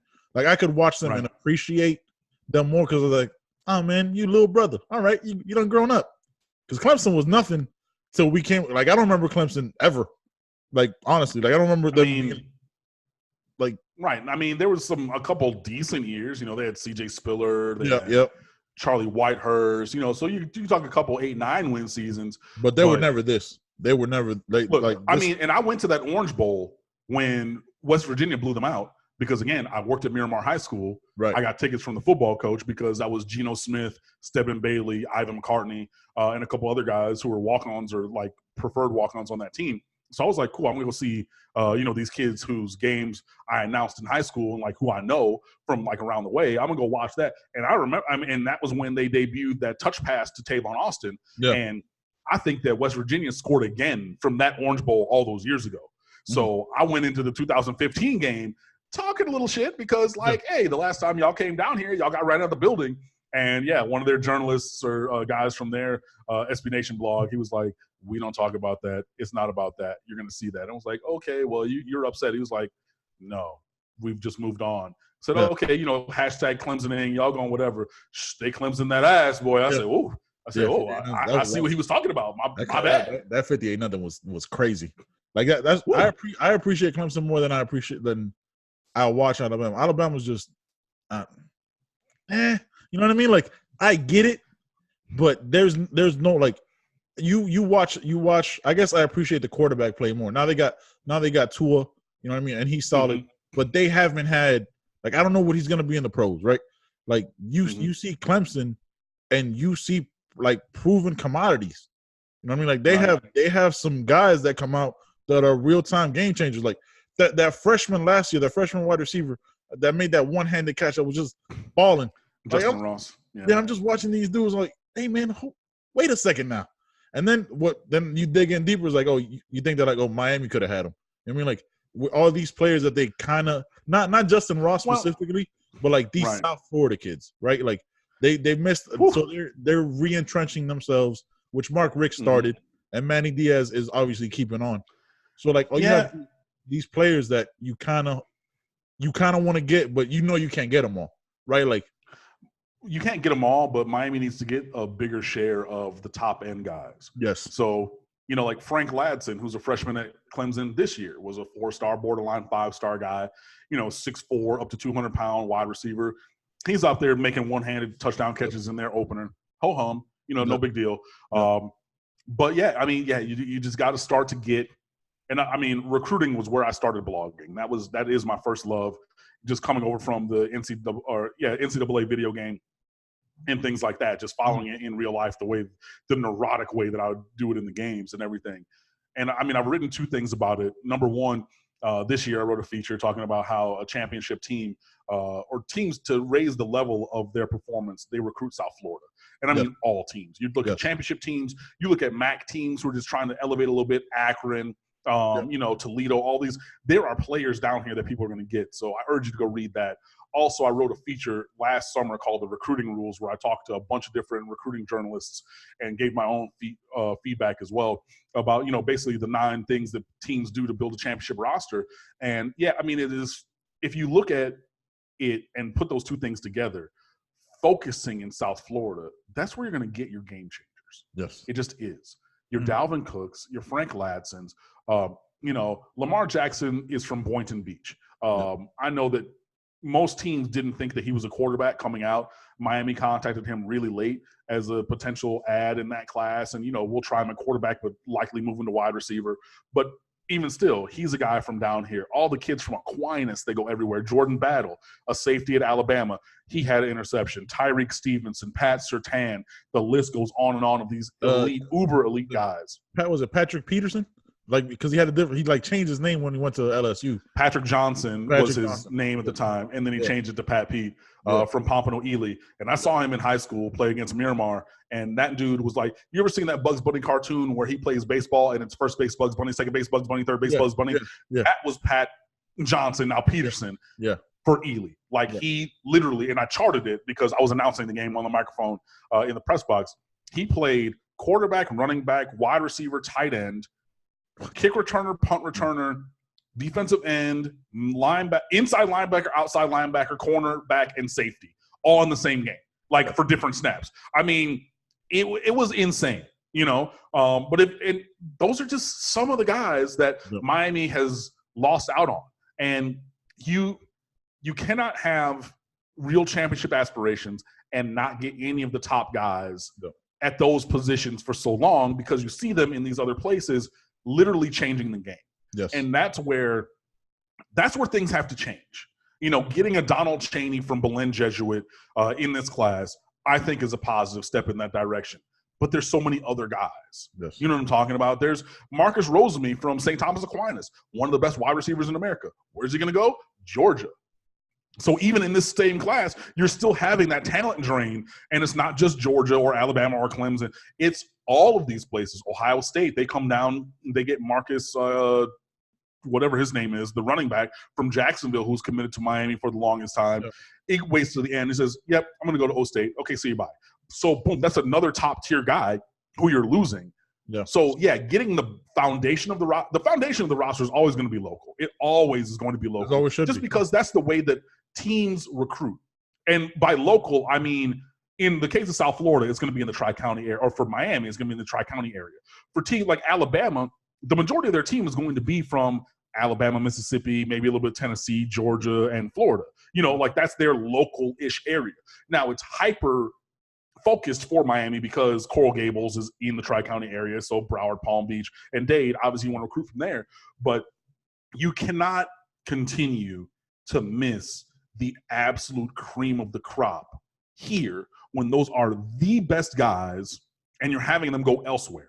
You cannot continue to have that. No, so, yeah, Manny Diaz has done a great job to build the base of recruiting, but all these guys, not all of them, because literally there's too many blue chip 4-star and 5-star recruits for Miami or any team to get all of them.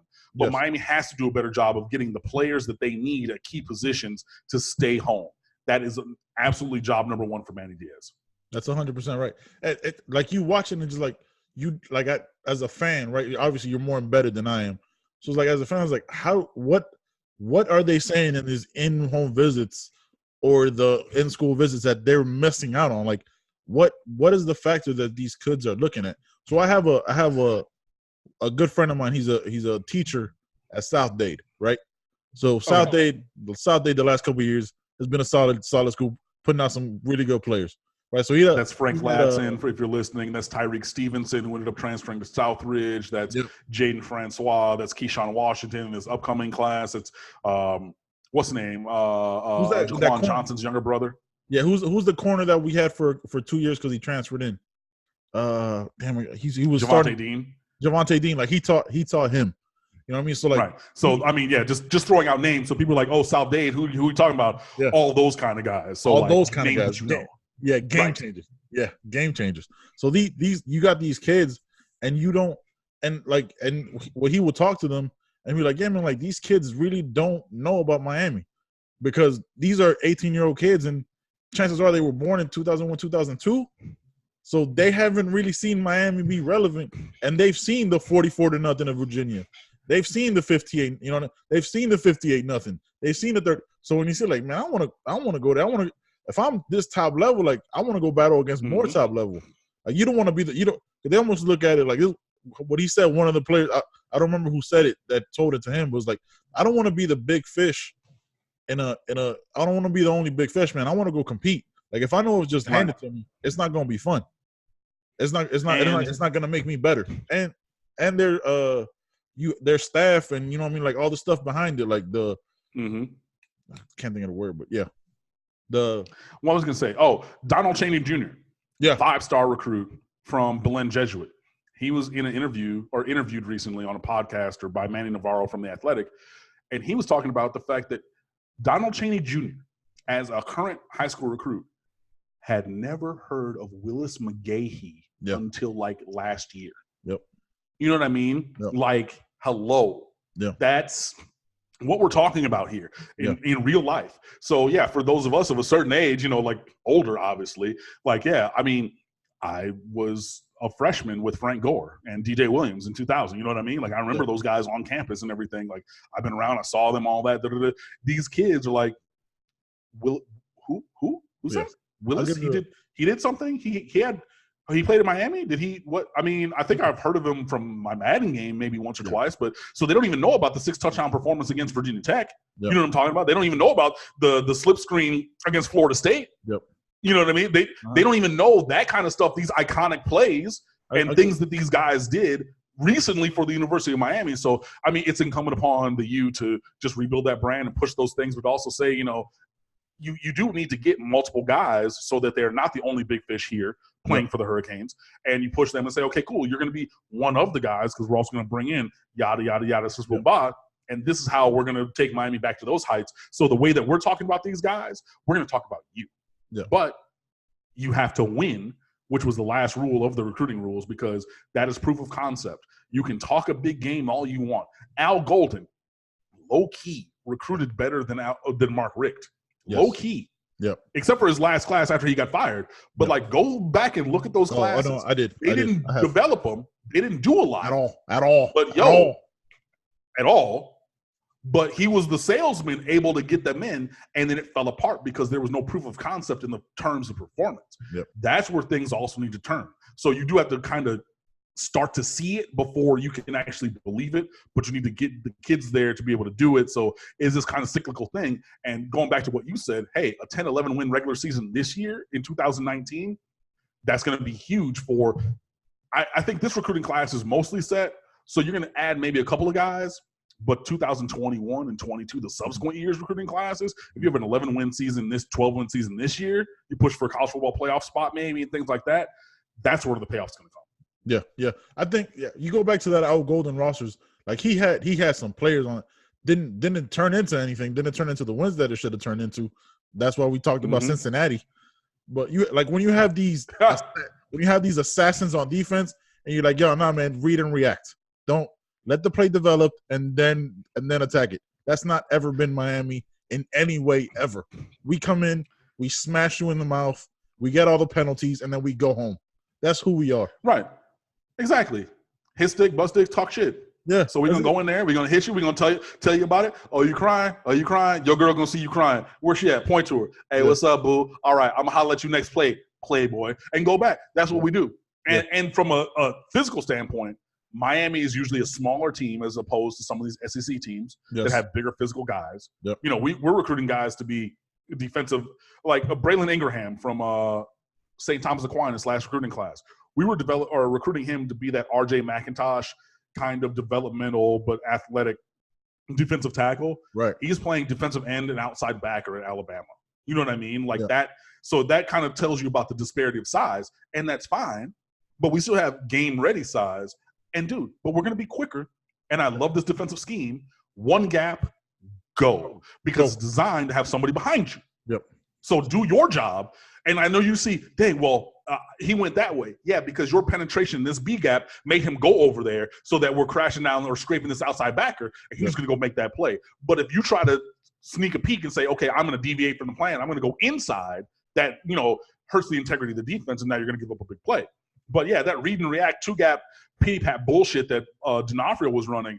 Like, Onofrio. I don't – Onofrio, because there was no defense. But, I mean, look back at he got fired real quick in Houston, and I laughed when they hired him in Houston because I was like, oh, y'all are trying to ruin Ed Oliver before he goes to the NFL draft. Yep. And but yeah, if you look at all of the NFL talent on those teams, especially on defense, there's no reason that it should have been what it was. Nope. But Al Golden again kept bastardizing the word process because I am and always have been a process-based person, but you have to evaluate the outcome of the process. If the result is not what you want, that means your process is flawed. That means you need to change the process to get a proper result. Al Golden kept preaching the process in spite of poor results. Yes. The definition of insanity is doing the same thing and expecting it to change. Yes, sir. Yes, sir. And that's what he was. Yeah. And that's why he got ran out of town. And unfortunately, he is now the linebackers coach for my Detroit Lions. I can't believe Go team. I couldn't believe he got another job after that. I think a lot of what Al Golden ran off for like the first, I want to say year or two, was that that clip, that little gif when when somebody asked him, why'd you choose the University of Miami? He goes, are you kidding? Are you kidding me? All right, we got it, guy. All right, we got it. And everybody wore the tie, and it was a good marketing scheme with the T-shirts and all that. So I'll give him that. But yeah, man. But that just to wrap that up, it also kind of speaks volumes in retrospect that he did not have a ready-made answer. Yeah. For why Miami. And I get there's that video of are you kidding me? That kind of rhetorical, incredulous response, but like, no, I'm not kidding you. Can you please detail me a list of items? Like why? Actually, this is not rhetorical. This is an actual question. Yep. Can you please detail me a couple of reasons why you chose the University of Miami? And he didn't have them. Nope. And that spoke volumes. Yeah, it did. Like you see Manny now. Like obviously you know why Mark Richt came back. Alum, you know what I mean? He did like Mark Richt, and you put the ending aside, like him bringing the sports center that they have there now, the athletic center, the IPF, yeah, the IBF. They have all that. He did great work in that aspect of it. So that's amazing, and he did that because that's going to be a game changer for decades to come. Like having that kind of place, having that kind of facility. I mean, look, even right now, even with the threat of Hurricane Dorian off the coast, just ravaging the Bahamas, and prayers to everybody in the Bahamas. And if you have anything that you can donate, please do, because I mean, to have a storm of that size stop moving. 48 hours. I've never seen it. No. And I mean, just pictures and video of Abacoa and Grand Bahama Island, just, oh my God, the devastation is ridiculous. Did you see the video? But even with where the guy was like on his second floor filming and the water was coming up, and then like the prime minister, the storm surge was up to his second floor. So the prime minister was like, hey guys, if you're gonna go into your attics, make sure you bring an axe to hit the ceiling, to the roof, to bust through to get on the roof. Like, what? First of all, who has an axe at that time? Like, because you don't think about it. Every storm ever comes in 4 to 6 hours later, it's gone. Right? Like not this one. It's oh man. And I say all that to say, even with that being very close to South Florida, like 90, 95 miles to the Grand Bahama Island or whatever, the University of Miami did not lose 1 second of practice time. Yep. In the pursuit of preparing for North Carolina because of the indoor practice facility. Yep. And like even here at the house, at my house, like I'm looking out back and I'm seeing, like I went outside a little bit. I still got my shutters up and everything, but I went out through the garage, the only way out basically. And I was like, cool. So that wind is gusting to 35. So if you're further south and everything, maybe it's gusting to 40 or 50. I don't know. But you know where they were? Not outside on Green Tree. They were inside the carousel for IPF, which is there based upon the major infrastructure push of Mark Richt. Yep. So, like even currently you see the positive payoff from him being here and the things that he helped, the infrastructure that he helped build in Miami. So I definitely appreciate all of that. But yeah, Manny Diaz needs to keep pushing the performance to new levels, and that'll start. It needs to start with a win against North Carolina, who is really smelling themselves after beating a bad South Carolina team. Yeah, like you saw Mac Brown dancing. I kind of felt bad. Like, hey, somebody should probably get him some oxygen. Like I thought he was trying to. Like it was kind of weird. Like, all right, man, I see you, old timer. All right.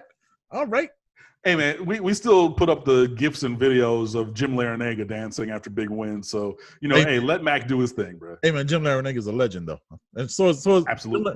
Jim Larinaga is that's my guy though. You know what I mean? I'll make fun of other schools, but don't talk about my family. You feel me? right, exactly. Yeah, that's like that's like your brother calling you big head or something. Like, oh yeah, your head is big. Like, oh wait, whoa. Hey, where do you get off saying this? You know what I mean? This ain't for you, brother. I don't even know you like that. Yeah, yeah, exactly. Back that up. Back that up, player. Hey man, so I heard you say earlier that you play games, man. So what you play on? What you play? PS4, Xbox? What you got? Yeah. Nah, PS4. I've been Team PlayStation ever since PS1. Yep. So just continued with that. Looking forward to PS5.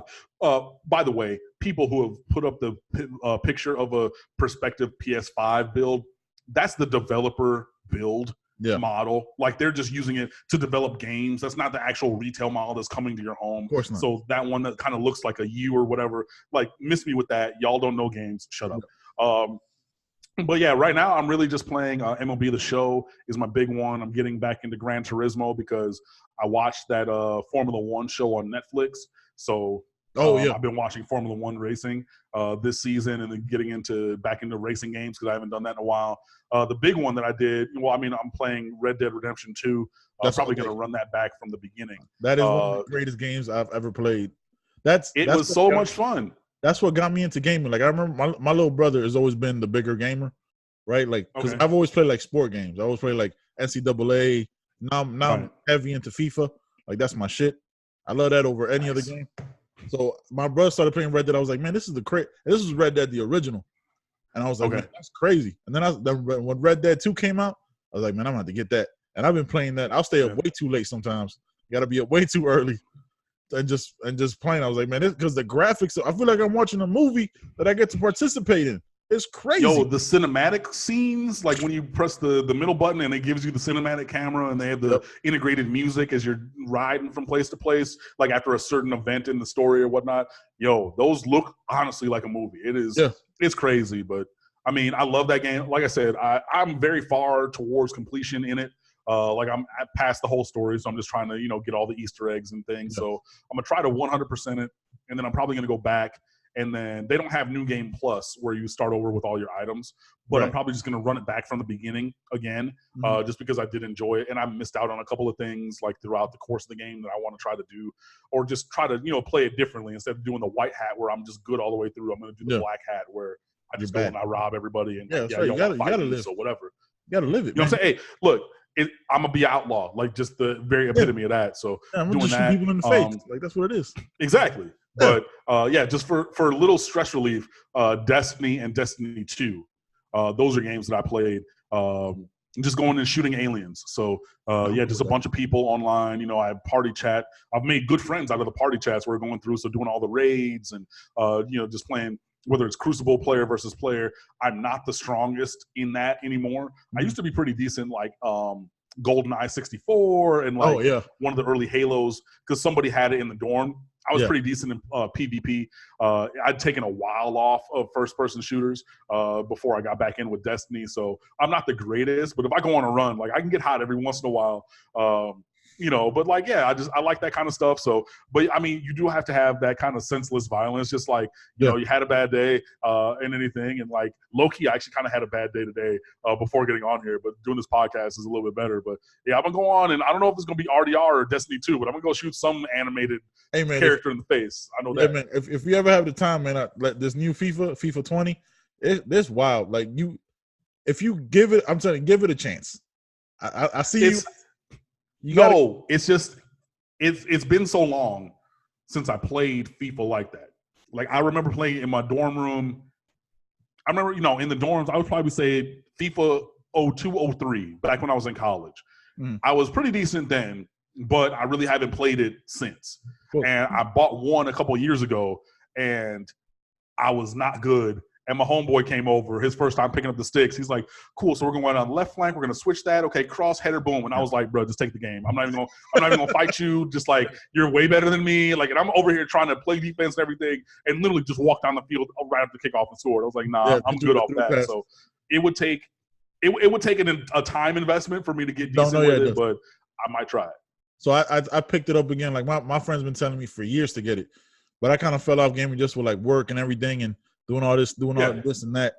And I was like, man, whatever. Like, my brother ended up buying me the PS4 as a Christmas gift, and I got him some Beats headphones, right? So we did like expensive gifts for an expensive gift, and so he got me that. So the first thing I bought after Spider-Man, which is a great game by the way, Spider-Man is a great game. All my homeboys have that. They said Spider-Man 100% of it. Spider-Man is crazy.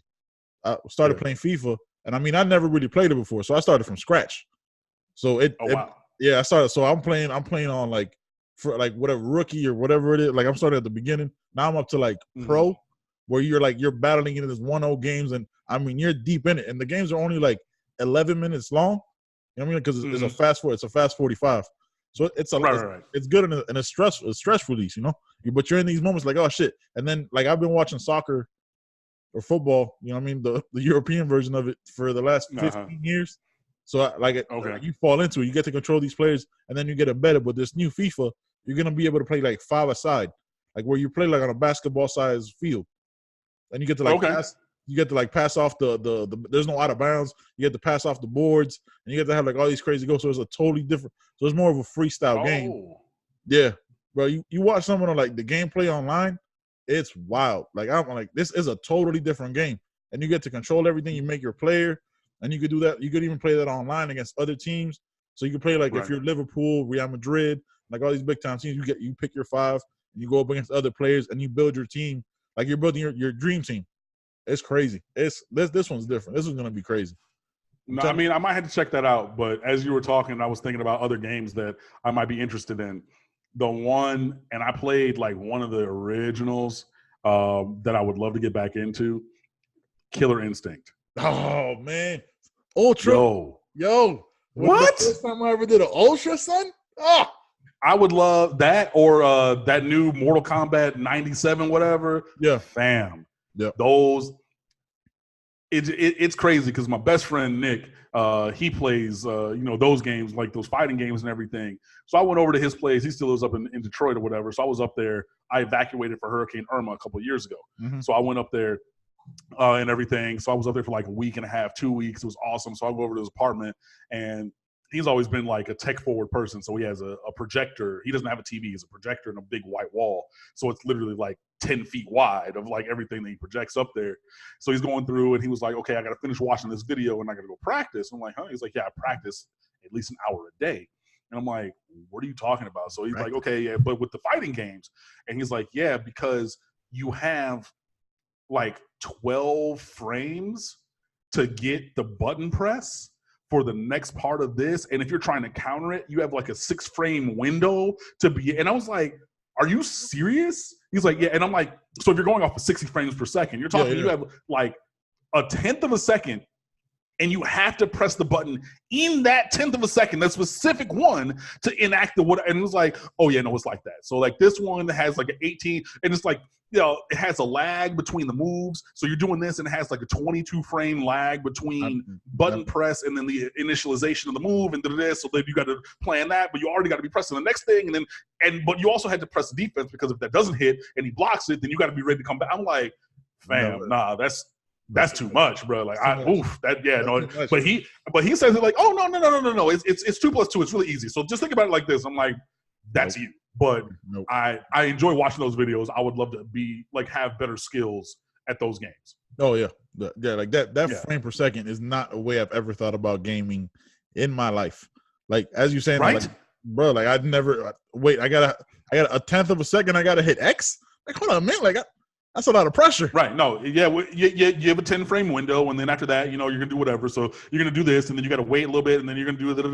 And it was just like that's the way that things are done. I said, oh, that's very crazy. different. But that's right. Yeah, exactly. That's like I'm like what? Like all this stuff we've talked about. That's one of the most mind blowing shit. Like I never thought about frames per second in a video game, which makes perfect sense. But I'm not gonna analyze it that way when I'm trying to get a through pass and hit a goal. You know what I mean? Like, or I'm trying to hit you. Yeah, I mean, no. Obviously, I think that's going to be a little bit different in a sports game kind of context. But like, yeah, he said, and I did the same thing. I said, wait, what? Like, yeah. No, that's and he's exactly like saying all this stuff. Like, bro, this is Chinese that you're saying. What's happening right now? Well, I mean, and then like different characters have different things, and like so like if you're trying to do this kind of thing with a character, if you're trying to do a throw, that usually has that. But then like the throws for this character are different, so you really only want to learn like 2, maybe 3 characters. You're not going to learn every character because you got it, buddy. You got it. You win. You got it. I'm not doing all that. I'm gonna just hit these buttons, right, and see what's what. Hey, I'm gonna be a button masher, exactly. Yeah, I'm gonna press these buttons. You ever lost to a button masher? It's one of the most annoying things on the planet. I've lost one time I've lost to a button masher. I didn't. We're gonna end with this. We're gonna end with it. My story and then your story. Then we're gonna wrap it up. All right, bet. So, man, listen. I lost to my little cousin. He was 7 years old on Killer Instinct. Right? I was 11 at the time. I'm playing this kid. He never played it before. He beat me 2-0. Like nothing. Like I'm just like, hey man, what's going on here? And he killed me. He hit me with I put the game down for like 6 months after that. I felt like everything I had done up to that moment, I failed at life. Like it's one of those moments where like I don't even want to relive it in detail. I just like, yo, this isn't for me. Like I'm gonna go do something. I'm gonna go outside. Like this is bullshit. No, I'm gonna go catch passes.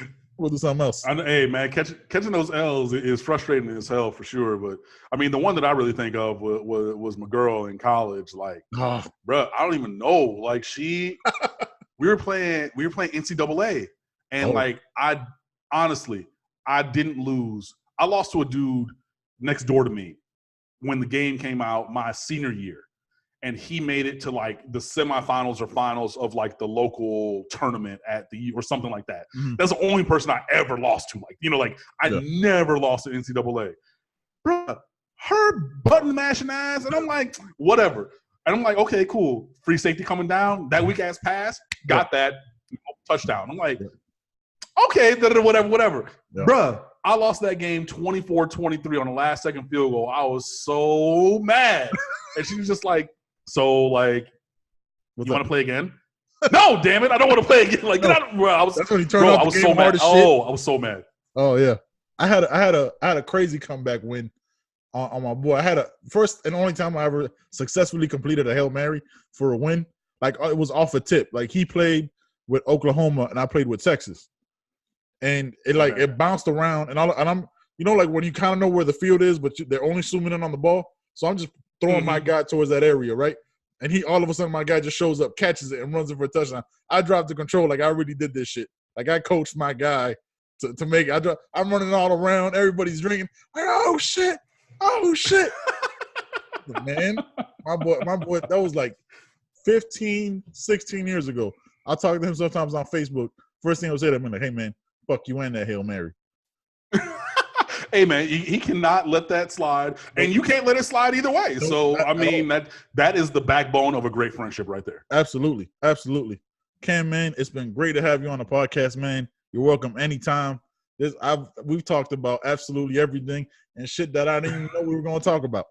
I thought we were just going to break down some shit, and then we talked about the history of music, your history with music. We talked about food. Yeah. We talked about Restaurant Vermeer, which I remembered. I mean, like, man, it's been a great conversation, man. Really appreciate you coming on, man. Oh, hey. Yeah, man, I appreciate it. It has been a fun conversation. It's been a winding road, but I think it's been a good listen for everybody. If you've been sticking around for this whole thing, I know it's a long podcast, but, it was a lot of fun. So, yeah, just over at State of the U, covering the Miami Hurricanes. So we're doing all kinds of stuff every single day, 24/7, 365. So if you're on social media, you can find us on Instagram and Twitter and Facebook at The State of the U on all of those. The website is stateoftheu.com. My personal Twitter is at Underwood Sports, and I'm on there all the time if I'm not tweeting from the website's account. So, I mean, those are the things that I'm working on. Obviously looking forward to this weekend's game and the rest of the season. But like I said, man, it was definitely a blessing to be on here. It was a whole lot of fun. I wish you all the best with this, and I definitely look forward to coming back another time and just kicking it. Yeah, man, for sure. All right, man. I'll see you next time, brother. All right, bro. Be easy. Be easy.